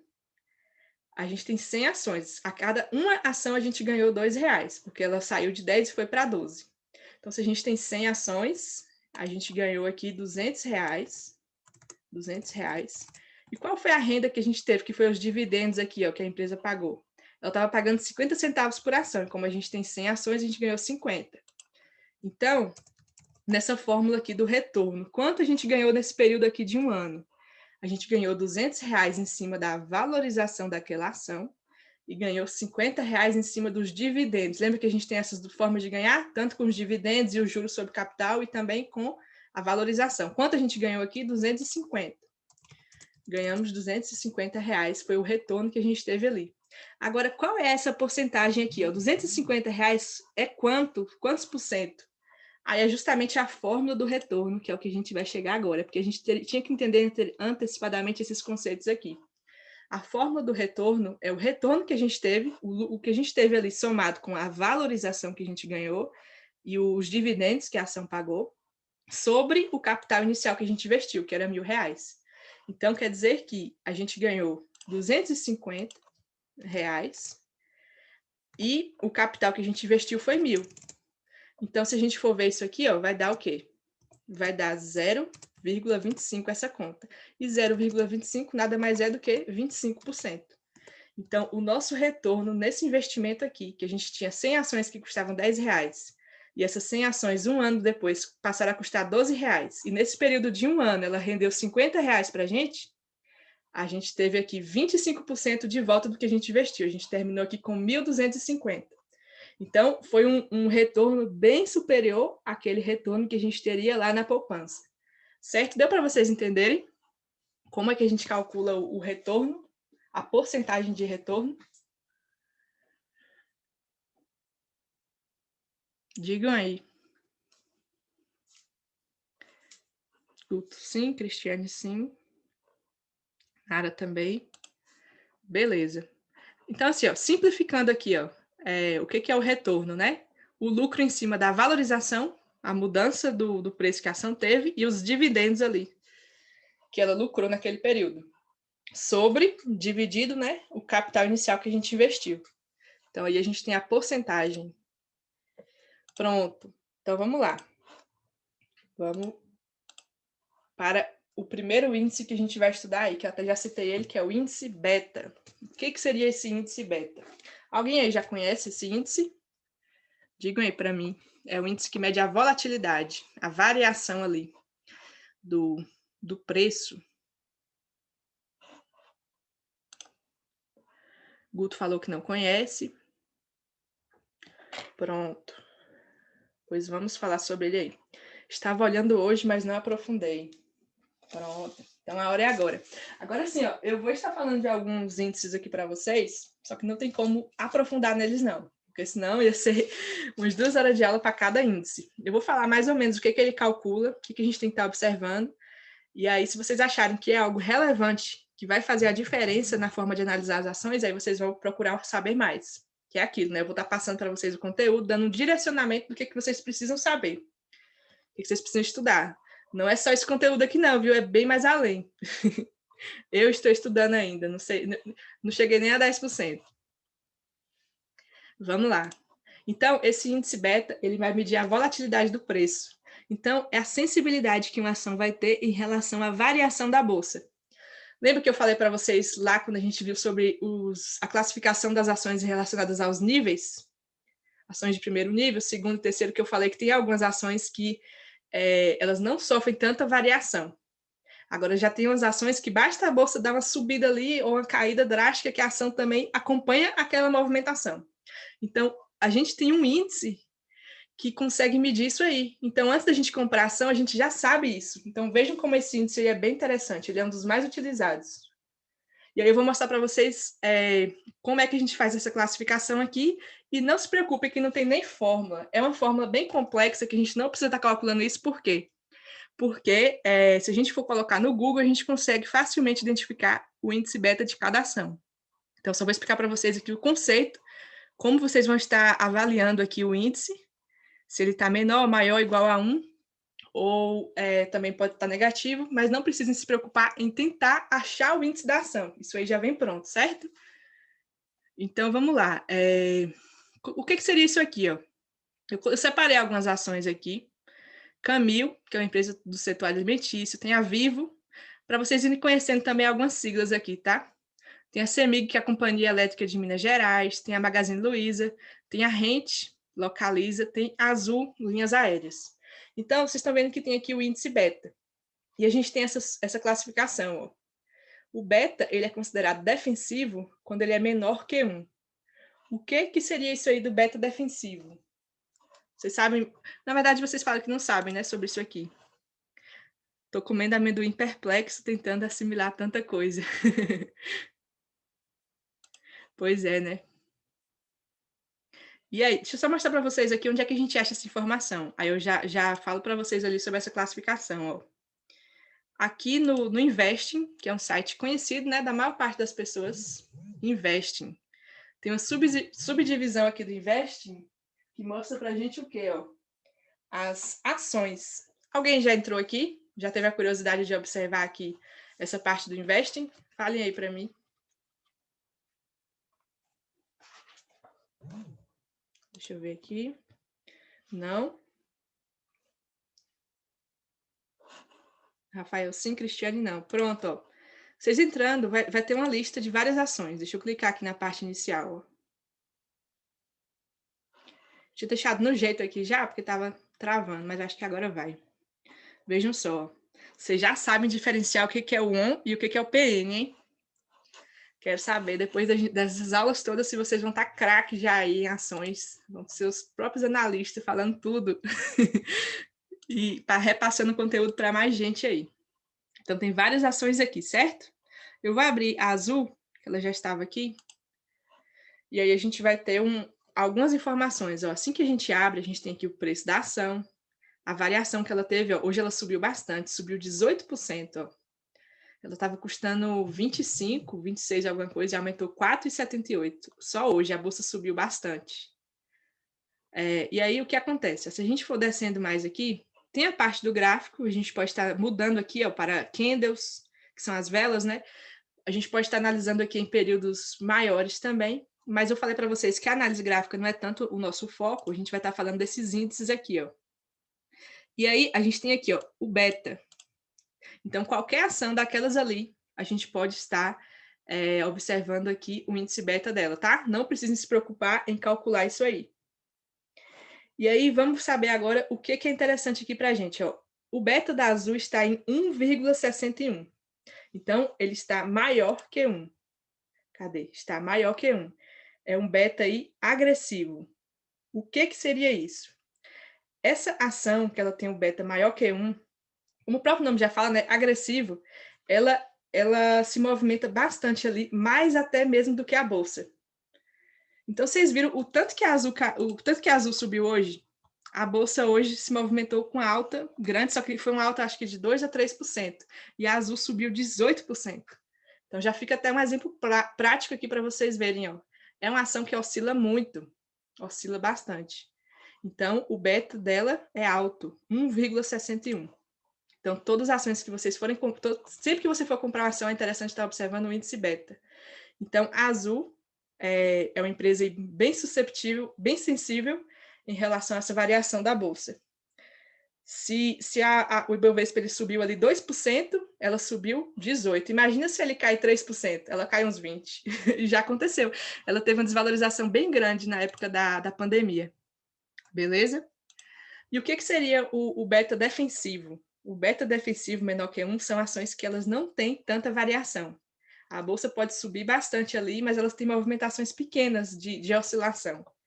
Então, são empresas mais sólidas, são empresas mais fundamentadas, que são o quê? Mais interessantes para pessoas que gostam de operar principalmente a longo prazo, gostam de estar investindo a longo prazo. Então, as pessoas procuram empresas mais defensivas. Então, a gente tem aqui, por exemplo, ó, a Vivo e a Camil. Até se a gente for observar o setor dessas empresas aqui, a gente consegue entender. A Azul, Linhas Aéreas, foi uma empresa aí que o setor dela ficou praticamente parado, né, por um tempo durante a pandemia. Agora, ó, Camil e Vivo, ninguém para de utilizar o serviço dessas empresas. Então, lembra que eu falei lá da questão do ambiente setorial, que a gente tem que estar atento também a isso. Então, vocês estão vendo que as coisas elas estão se interligando aqui, certo? Vocês estão acompanhando aí? Beta menor que 1 representa que ela não tem uma variação tão grande. Então, a bolsa ela pode variar ali, por exemplo, 3% como variou hoje, mas a ação ela vai variar coisa de 0, alguma coisa por cento. Então, não tem mudanças tão grandes, a gente não vai estar se arriscando muito. Beta defensivo, menos risco. Beta agressivo, risco maior. Pronto. Então, o que seria o beta neutro? São empresas que elas acompanham a movimentação da bolsa. Então, elas tendem a se movimentar ali da mesma forma. A bolsa subiu uma determinada porcentagem, aquela empresa acompanha. A bolsa desceu, ela também vai estar acompanhando ali, provavelmente, aquela porcentagem próxima. Então, são empresas aí, Maria vai com as outras. Ó. A gente tem aqui a Companhia Elétrica de Minas Gerais. A Magazine Luiza é uma empresa também de beta neutro, ó, que é 1,08, bem parecido com 1,0 aqui. Ó. Então, ela está quase aí próxima ao beta neutro. Então, são empresas que acompanham a movimentação da bolsa. E como eu falei, vocês vão estar avaliando isso aqui a depender do perfil de vocês. Vocês querem um investimento mais a longo prazo, uma empresa que ela não oscile tanto, que ela vá subindo aos poucos, seria mais empresas que têm beta menor que 1, beta defensivo. Agora, pessoas que querem ali investir um valor bem alto em uma empresa porque acredita que de um dia para o outro, ou dentro de uma semana, ela vai subir muito ou cair muito, beta agressivo. Pronto, deu para vocês diferenciarem isso aí e vocês já sabem agora onde vocês vão estar identificando esse índice, bem tranquilo aqui ó, no site investe.com, na parte de ações, vai ter a lista de ações das ações da Bolsa e aí vocês vão estar aqui ó, vendo nessa parte o índice beta. Já que eu falei também dos setores aqui das ações, que está associado a isso do índice beta, eu deixei aberto aqui ó, o site do InfoMoney, que é um site bem interessante para a gente estar observando também, que ele vai ordenar todas as empresas que a gente tem na B3 por setores. Então, a gente tem setores aí da economia, ó, e as empresas vão estar ordenadas aqui por setores, certo? Então é interessante. Até quando a gente for fazer aquela análise lá, se é um setor que está em ascensão, em declínio, tudo mais, é interessante a gente estar observando essas coisas aí. E até para vocês conhecerem, né, todas as empresas que a gente tem na Bolsa. A Bolsa brasileira, ela tem, por média, de umas 500 empresas. Bem diferente da Bolsa dos Estados Unidos. Nos Estados Unidos, na verdade, tem 3 bolsas, aqui só tem uma. E lá tem mais de 5 mil empresas na Bolsa de Nova York. Então, a gente ainda está bem defasado, aí, bem atrasado em relação a eles, até pela quantidade de pessoas que investem também. A porcentagem aqui de pessoas que investem na Bolsa Brasileira é mínima comparado lá. Lá é bem mais de 50% da população. Aqui não chega nem a 5%. Mas é isso. Então, vamos voltar ali para os índices. Falamos aí do primeiro, o índice beta. Então, vocês estão vendo que não é só olhar o preço ali, tá alto, tá baixo. Tem que entender outras coisas por trás aí. E vocês viram como isso aqui faz uma diferença tão grande, até que lá no preço da Azul de hoje, né? O índice beta altíssimo, e ela aumentou muito hoje. Amanhã ela pode cair 20%. Hoje ela aumentou 18%, amanhã ela pode cair 20%. É uma empresa que vale a pena a gente manter ali? Só se for para pegar tentativas ali de tiro curto, né? De lucrar em um momento que teve alguma notícia, alguma coisa que a gente acha que a bolsa vai oscilar bastante de forma positiva, aí pronto, aquela empresa ali ela vai estar subindo, acompanhando. Mas pronto, o meu perfil é mais a longo prazo. Não sei se vocês já estão tentando diferenciar isso aí e identificar o perfil de vocês. Pronto, em relação aos setores, que foi até o que eu mostrei para vocês ali, ó, a gente tem a lista completa de todas as empresas da B3 organizadas por setores no site do InfoMoney, que foi aquele que eu mostrei. Depois eu mando para vocês esse link lá no grupo, certo? Mas é bem tranquilo, é só entrar na parte de cotações e já vai ter lá as empresas. E aí, vamos entender agora, eu até citei no início da aula, hoje a gente está falando bastante sobre risco, né? Esses 2 tipos de risco aqui, ó. Porque a gente precisa entender isso aqui justamente para a gente entender o conceito de diversificação. Você já deve ter ouvido falar sobre diversificação de carteira, né? Digam aí para mim, que é preciso que a gente diversifique a nossa carteira. Mas como é que a gente faz isso, né? Guto, claro. A gente tem vários setores, que foi aqueles que eu mostrei para vocês ali, que as empresas são divididas na bolsa por vários setores. E a gente não deve estar ali investindo, colocando todos os ovos em uma cesta só. É bom a gente fazer uma diversificação, justamente por conta disso aqui, ó, risco específico e o risco sistemático. Apesar que o risco sistemático ele não influencia tanto em relação à diversificação, mas o risco específico sim. Então, deixa eu falar para vocês o que seriam esses 2 riscos aí. O risco específico, eu até citei o exemplo já lá no início, quando a gente estava falando de risco, sobre a gripe aviária, que afetou bastante as empresas e produtoras de carne de aves. Então, se acontece algo em específico, uma tragédia, por exemplo, de Brumadinho, que afetou as mineradoras, Vale, e aí, quando acontece alguma coisa em específico em determinado setor, que afeta só um setor, se a gente tem só empresa daquele setor na nossa carteira, o que vai acontecer? A carteira vai reduzir drasticamente. E a queda, ela é brusca, e para recuperar é bem lento. Pode cair ali, o que cair em 2 dias pode levar 2 anos para subir. Então, não é interessante a gente estar apostando ali, que seria realmente uma aposta, tá colocando todas as fichas em um setor só. Então, o risco específico é o risco de um determinado setor, de alguma coisa acontecer ali com a empresa, com o setor, e a gente, para não estar propenso a isso, é interessante a gente estar diversificando em porcentagens ali com empresas sólidas de cada setor, certo? Igual stop loss e stop gain, para dar stop loss é rapidinho, stop gain não vem nunca. É isso aí. Ganhar é mais difícil, né? Que perder. E o risco sistemático? O risco sistemático eu falei que não tem tanta relação com a diversificação, que é um risco já que afeta o mercado como um todo. Você pode ter a sua carteira diversificada do jeito que for ali, 20% na parte de bens industriais, 20% na parte financeira, né, que são os bancos e outras instituições, 20% no setor varejista, 20% no setor alimentício. Aí acontece uma pandemia, por exemplo, como o momento agora. Afetou todos os setores. Então, é um risco que de algumas coisas assim que não são normais, né? Coisas assim mais eventuais que acontecem que, na verdade, a gente não tem como se precaver em relação a esse risco aqui, certo? Mas o risco específico a gente pode estar evitando através da diversificação. Porque sempre vai acontecer ali de uma empresa, ela está em um momento que ela não está tão bem e todas as outras estão subindo. Então, a nossa carteira, umas empresas vão estar compensando as outras.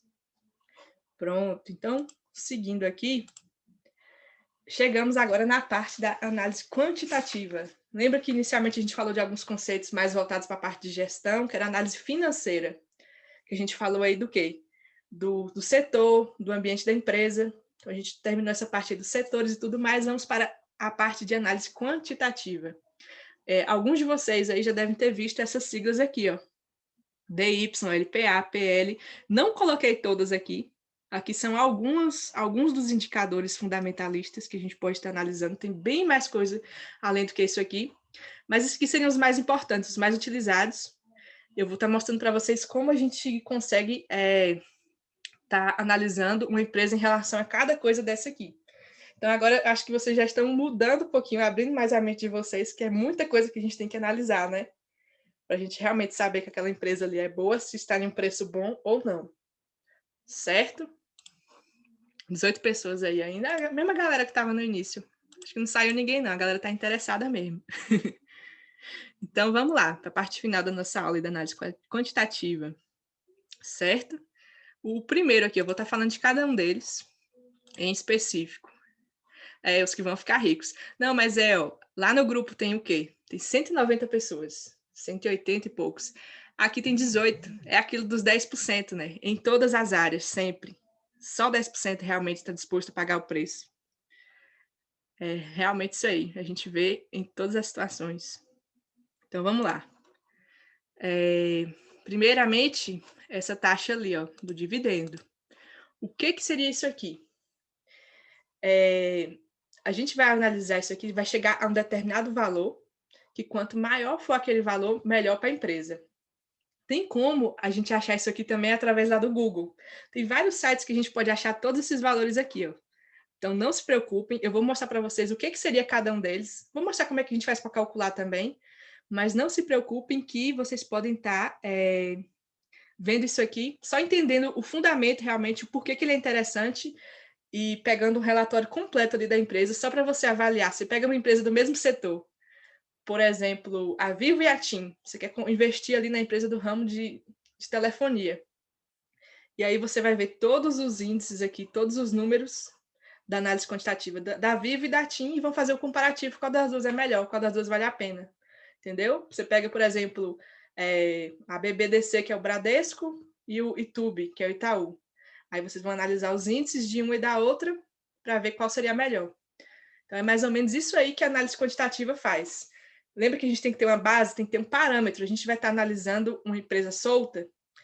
Existe uma possibilidade da gente analisar a empresa, o lucro que ela teve em um ano e o lucro que ela teve no ano anterior, para a gente ver se ela evoluiu ou regrediu. Mas uma análise mais efetiva seria analisar empresas diferentes do mesmo setor para ver qual se destaca mais. Certo? Então, como eu falei, eu vou mostrar para vocês como a gente calcula isso aqui, mas não se preocupem tanto em fórmulas, essas coisas, porque tem como a gente achar isso aqui também, esses valores, em alguns sites aí, sites gratuitos, como Infomana, Invest, tem outros aqui também que eu abri, deixei para mostrar para vocês. Tem o próprio site da Bovespa, que tem vários valores aqui também, tá? De referência, que vocês podem estar observando, tem bastante informação. Como eu falei para vocês, eu só coloquei aqui os principais, mas tem vários indicadores aí, vários índices. Então, vamos lá. Primeiramente, para o Dividend Yield.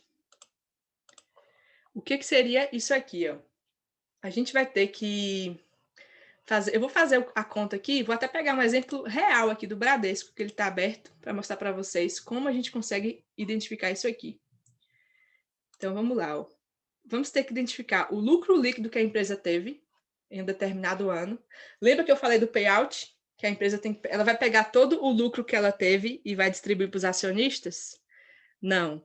Ela tem a obrigação de pelo menos 25% do lucro, ela tem que distribuir. O restante pode ficar ali para o patrimônio da empresa. E aí ela vai dividir esse lucro para quem? Justamente para os acionistas. Então, ela vai dividir correspondente ao número de ações que tem no mercado. Então, tem como a gente ver tudo isso aqui, gente. Ó. É um mundo esse negócio de ações. Por exemplo, eu estou aqui no Bradesco. O Bradesco ele tem ações tanto ordinárias quanto ações aí, o que mesmo? Preferenciais. Vocês já sabem isso aqui, ó. A gente pode tanto participar de votações, como a gente pode também ter preferência no recebimento dos dividendos. E aí, aqui tem relatórios de várias coisas, de meses, trimestres, anos, tem bastante coisa. E aí, se a gente for olhar aqui, ó, total de ações, é o que interessa para a gente no momento, ó. O Bradesco, ele tem 5 bilhões de ações. Vocês tinham noção disso aqui? Que existem 5 bilhões de acionistas. Na verdade, algumas pessoas têm mais ações, então não são 5 bilhões de acionistas ali únicos, né? Mas são 5 bilhões de ações do Bradesco. Porque se eu tenho uma ação, eu vou receber um dividendo relacionado a ela. Se eu tenho 10 ações, vai ser o valor multiplicado por 10 e por aí vai. Mas vamos lá. Então, a gente precisa do lucro líquido da empresa dividido pela quantidade de ações que ela tem. Só que não é o lucro líquido total, é 25% do lucro. Então, deixa eu mostrar para vocês aqui, ó. No site da Infomoney, a gente tem facinho aqui o lucro que a empresa teve, ó. Eu estou aqui também na parte do Bradesco, já vou mostrar para vocês. A gente pode analisar pelo site da Investing, pelo site do Infomoney e pelo próprio site do Bovespa. Eu abri vários aqui para vocês verem que é bem fácil a gente achar esses números. E aí tem aqui, ó, o lucro líquido do Bradesco, 17,6 bilhões de reais. E aí eu quero saber o que seria aqui, 25% desse lucro. Deixa eu ver se eu faço pela calculadora aqui. 25% de 17,6. Não, essa calculadora aqui não faz, não. Deixa eu fazer aqui pelo celular e já falo para vocês que valor vai ser. A gente precisa saber que o Bradesco ele tem que pegar pelo menos 25% desses 17,6 bilhões para dar para os seus acionistas, para dividir para a gente. Vai ser 4,4 bilhões. Então, deixa eu voltar ali. 4,4 bilhões. Vou colocar aqui na calculadora, ó. 25% de 17,6. E como é a conta mesmo? É 25% do lucro dividido pelo número de ações. Qual é o número de ações que a gente tem? O número de ações é 5 bilhões 514 mil. Eu vou colocar aqui 5,5.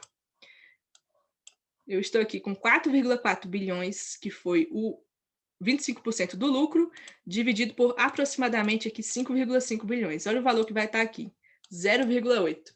Você sabe o que é esse 0,8? Em relação ao lucro que ela teve, com a quantidade de ações que ela tem que dar 80 centavos para cada ação. É justamente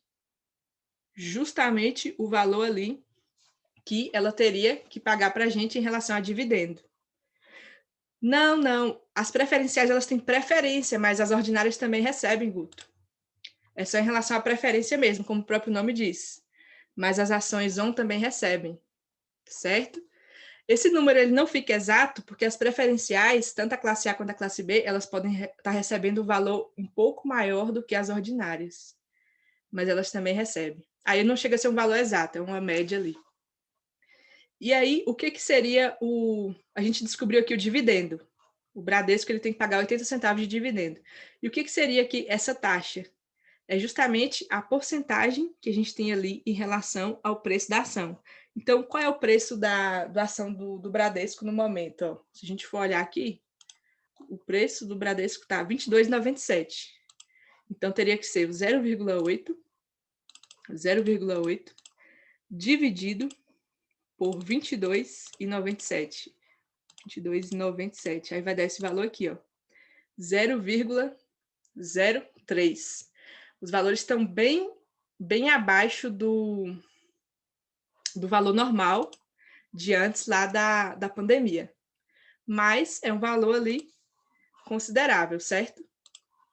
Pronto, agora sim, quanto maior for esse valor, melhor para a gente, porque representa o quê? Que a ação ela teve um lucro muito grande ali, que no final dessa conta ficou uma quantia significativa ali para retornar para a gente, beleza? Mas como eu falei, ó, essa taxinha aqui, não precisa a gente fazer essa conta, não precisa a gente ir lá no lucro líquido pegar 25%, não. Isso aqui vai estar o último dividendo que ela pagou no ano de 2019, 2018, então tem como a gente comparar.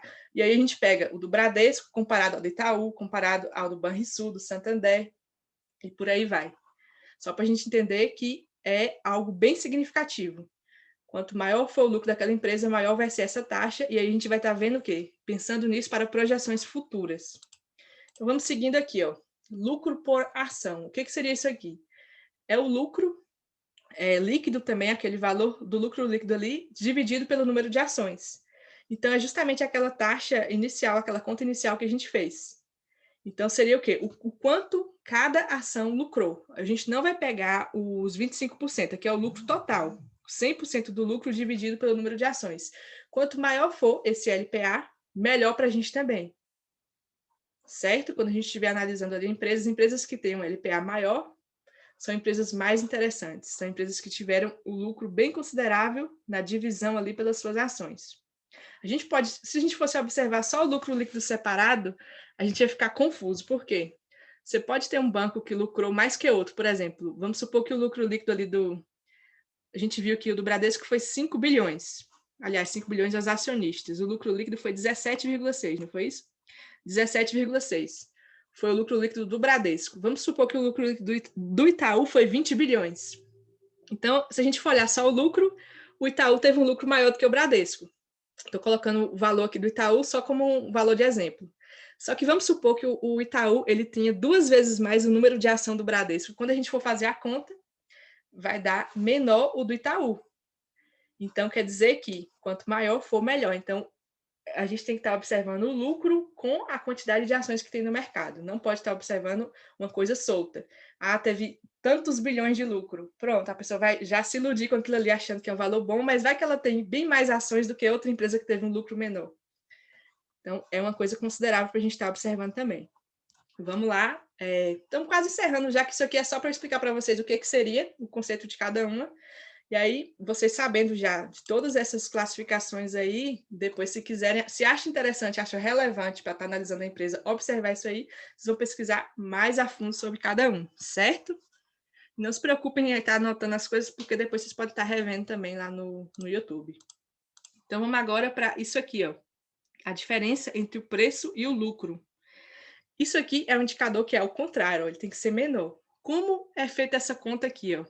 É o preço da ação dividido pelo lucro, que é o que a gente teve aqui, ó, na conta anterior.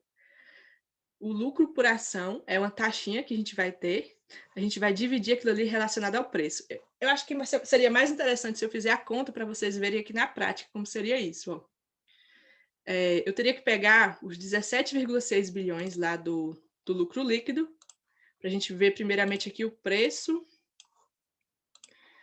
o lucro por ação, primeiramente essa conta aqui, ó, o lucro líquido dividido pelo número de ações, então seria 17,6 dividido por 5,5. 17,6 bilhões dividido por 5,5. Olha que valor a gente vai ter, 3,2. O que seria esse 3,2? Cada empresa, ela lucrou esse valor aí, é o lucro por ação, cada empresa não, cada ação. Cada ação, ela lucrou aquele valor ali. E aí, quando a gente for fazer essa conta, ó, é o preço que a empresa está custando agora, dividido pelo lucro por ação. Então, ela está custando quanto? R$ 22,97. Então, seria 22,97 dividido por 3,2. Então, 22,97 dividido por 3,2 vai dar 7,1. Agora, esse indicador, a gente tem que observar que quanto for menor, melhor. Certo? Então, quando eu estiver analisando aí o valor ali do Bradesco, por exemplo, o desse ano, comparado ao do ano passado vai estar mais interessante para a gente, vai estar menor. O preço da ação nessa divisão aí sobre o lucro estava maior. Por que ele é um indicador ao contrário? O lucro tem que estar maior. Então, o lucro que a gente fez a conta aqui foi só 3, alguma coisa. A ação está custando 22,97, parece? 22,97 e o lucro foi só 3,2. Se o lucro é maior, o resultado aqui vai dar menor. Beleza? Se tiver negativo, não tem como ficar negativo, tem como ficar 0, alguma coisa, não? Se é uma conta dividido.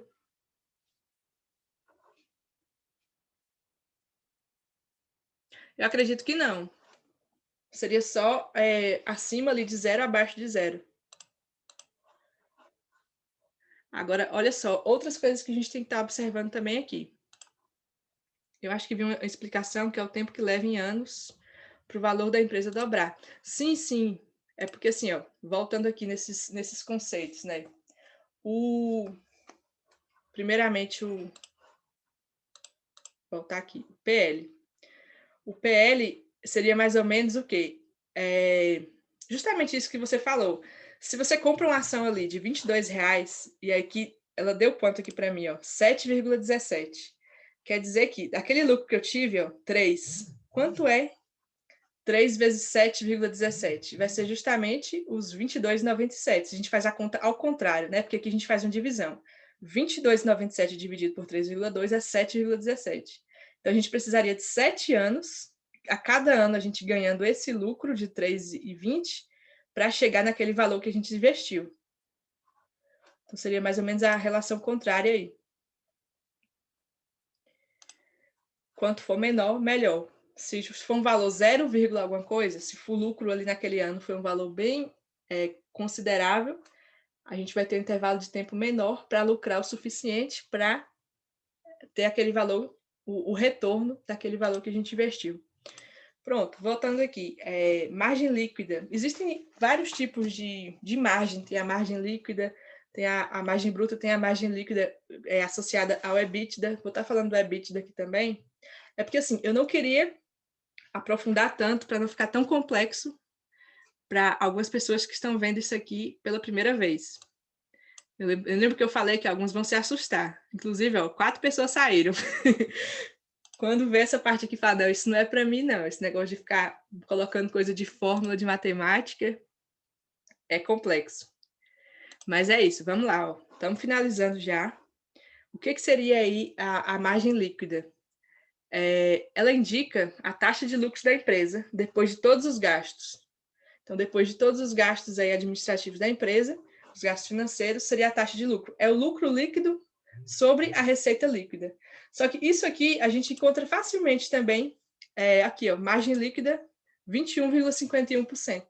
Então, depois dos gastos que ela teve, essa aqui foi a margem líquida dela. Não precisa a gente fazer conta, não, é só para a gente entender que seria o lucro líquido dividido pela receita líquida, certo? E aí, quanto maior for essa taxa de margem, melhor, por lógica aí. Beleza? Pelo que li, o PL negativo significa que a empresa apresentou mais dívida do lucro no ano exercício. Então, no caso, ela teria reduzido o valor da sua ação, né? Não seria mais em relação ao ganho, seria o prejuízo, a perda. Certo. Bem observado aí, Nara. Então, vamos lá.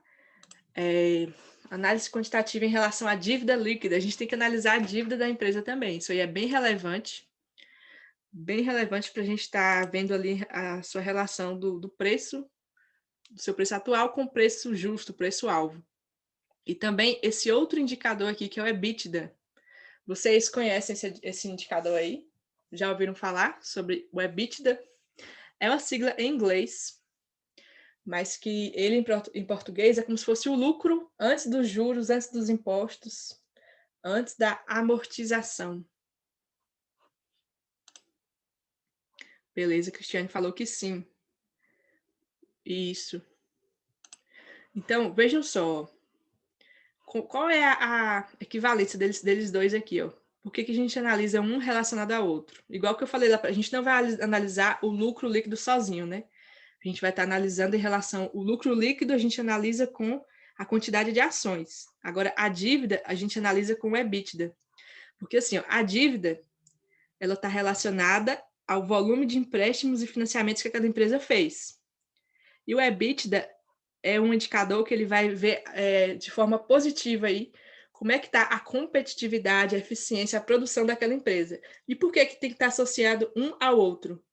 Porque o EBITDA, ele vai dar a geração, ele vai mostrar para a gente se aquela empresa ela está gerando caixa o suficiente para ela reverter aquela dívida que ela fez. Porque se ela fez uma dívida para investir em algo, ela precisa de um retorno daquilo. Então, a gente tem que ver como é que está essa proporção. Se as empresas elas estão conseguindo aí ter um fluxo de caixa positivo. Ela não importa se ela faz ali um volume de empréstimo e financiamento grande. Se a gente for analisar só a dívida da empresa, a gente não tem um parâmetro certeiro ali. Uma empresa ela pode fazer uma dívida absurda, mas ela pode ter uma entrada ali, uma geração de caixa bem superior àquela dívida. Por isso que a gente vai estar analisando juntamente com o EBITDA. Da mesma forma, pode ter uma empresa que fez uma dívida pequena, mas que não teve o retorno. Então, ela vai estar ali com uma variação bem diferente. Então, a gente tem que analisar as duas coisas juntas. É bem interessante aí. E acho que faltam dois para a gente finalizar. O RPL e o ROIC. Esses aí vocês conhecem? A galera que está mais afiada em relação a esses indicadores que são o Guto, a Nara. E pode ter mais alguém também, mas está quietinho aí. Sim, o ROI é outro também. Eu não cheguei a colocar, tem vários, né? Tem bem mais outros também. Eu já falei aí, é um mundo, é muita coisa. O que seria aqui o RPL? É o retorno sobre o patrimônio líquido. É a empresa avaliando ali em cima o seu lucro, em cima do seu próprio capital. Então, o lucro líquido que ela teve sobre o seu patrimônio líquido. E esse indicador aqui é interessante, como eu tinha falado para vocês, de um ano para o outro. Ela está analisando ali esse lucro que ela teve, que aí é uma projeção que a gente tem para o futuro, como ela pode estar evoluindo. Então, o lucro que a gente vai estar analisando comparado ali ao seu próprio capital. Lucro em relação ao patrimônio. Quanto maior, melhor também a porcentagem aqui final dessa conta. E, por fim aí, o que seria o ROIC? Que ele é bem interessante também. O retorno sobre o capital investido. Então, seria um indicador aí que ele vai estar mostrando para a gente qual é o provável retorno que a gente pode ter para cada R$ 1 que a gente investe naquela empresa. Então, esses aí são bem interessantes, a gente pode estar observando eles também nesses sites. Ó. Vejam que a maior parte das empresas elas estão, por conta da pandemia, com algumas taxas aí bem diferentes se a gente for comparar com anos anteriores. Então, não sei, agora acredito que a partir de agora vocês vão estar observando mais esses fatores aí. Quando vocês quiserem comprar uma empresa, vai ter que ver se ela é referência naquele setor, se o setor dela é bom, se está em ascensão, vai ter que observar a comparação dela com outras empresas ali do mesmo setor, a comparação dela com ela mesma nos anos anteriores. Então, várias coisas aí para estar observando. Então, não é só o mercado está caindo, eu vou estar comprando ali várias empresas. Tem que ver se realmente vale a pena. Certo? Ficou alguma dúvida em relação a isso aqui? Eu sei que é muita informação, eu também não me aprofundei tanto, falei para vocês que eu ia mostrar só mais ou menos o que era cada um desses, e além desses ainda tem mais, ainda tem bem mais outros tipos aí de indicadores da análise quantitativa dentro da análise fundamentalista, mas falem aí se já deu uma clareada e um direcionamento para vocês saberem o que é preciso vocês estudarem para estar adquirindo uma empresa. Agora eu vou analisar com outros olhos, deu para entender sim, gostei bastante, deu sim. Beleza.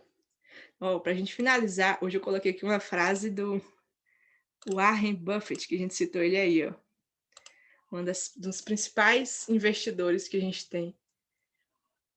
E a gente falou bastante de risco hoje, né? Então, como eu falei, o risco a gente não pode evitar, o risco é algo inerente.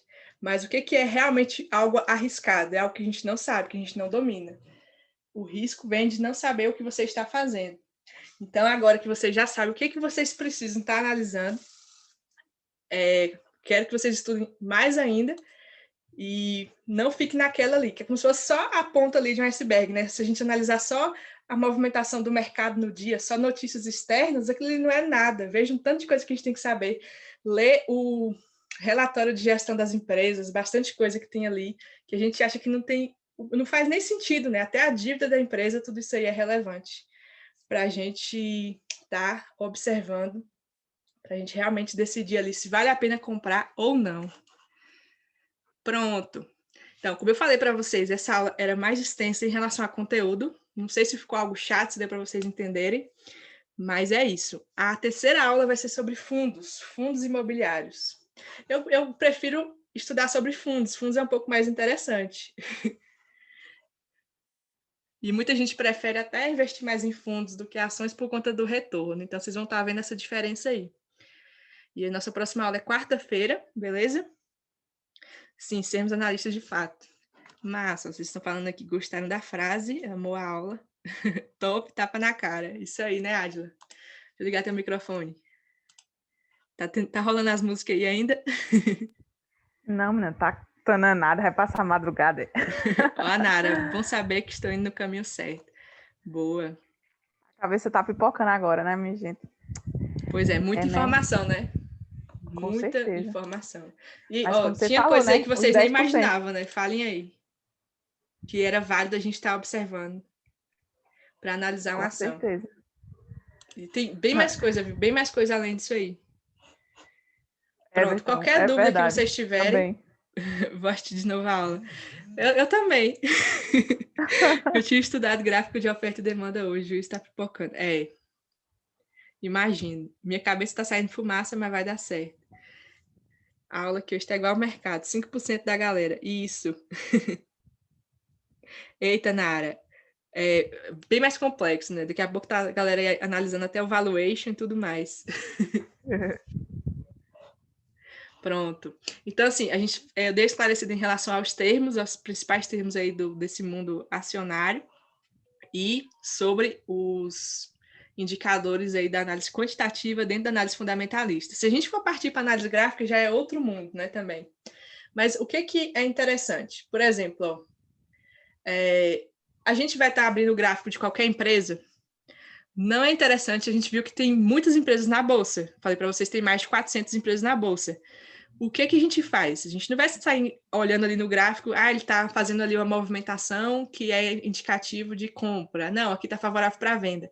A gente primeiro se baseia aí na análise fundamentalista, que a gente vai tentar identificar empresas sólidas, empresas bem fundamentadas, que vale a pena a gente investir, e aí a gente pode estar depois fazendo a associação com a análise gráfica.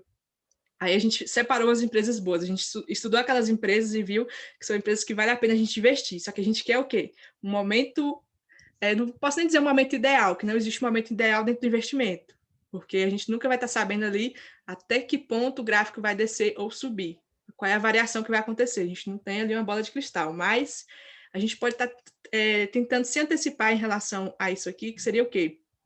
Associar as duas análises. A gente já separou as empresas boas, através da análise fundamentalista, a gente sabe quais são as empresas que valem a pena. E através da análise gráfica, a gente vai tentar identificar qual é o momento provável ali de algo que aconteceu no gráfico, que é interessante a gente estar entrando ali comprado, ou é interessante naquele momento a gente vender aquela empresa. Então, as pessoas que têm mais sucesso aí nesse mercado de ações conseguem fazer essa junção das duas análises. Então, fica aí até a dica para vocês associarem também a análise gráfica. Não deixar a análise gráfica de lado, porque ela não é muito utilizada. Nesse ramo de ações, essa parte da análise fundamentalista acaba tendo mais pessoas adeptas aí.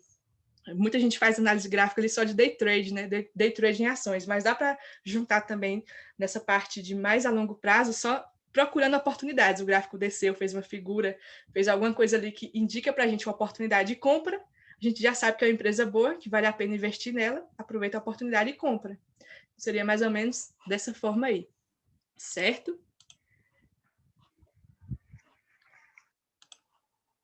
Então, pronto. Qualquer coisa vocês falem lá no grupo. Ângela, tem algo mais a falar? Não, você foi perfeita aí. Amei a aula. Pronto, valeu todo mundo que ficou aí até o final. E aí, se vocês quiserem saber mais agora sobre fundos imobiliários, que vai ser mais tranquilo, porque a gente já teve esse baque inicial aí de ações, né?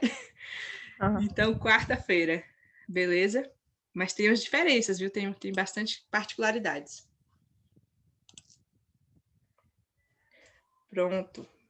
Boa noite aí para Tchau, gente. Até vocês. mais. E até mais.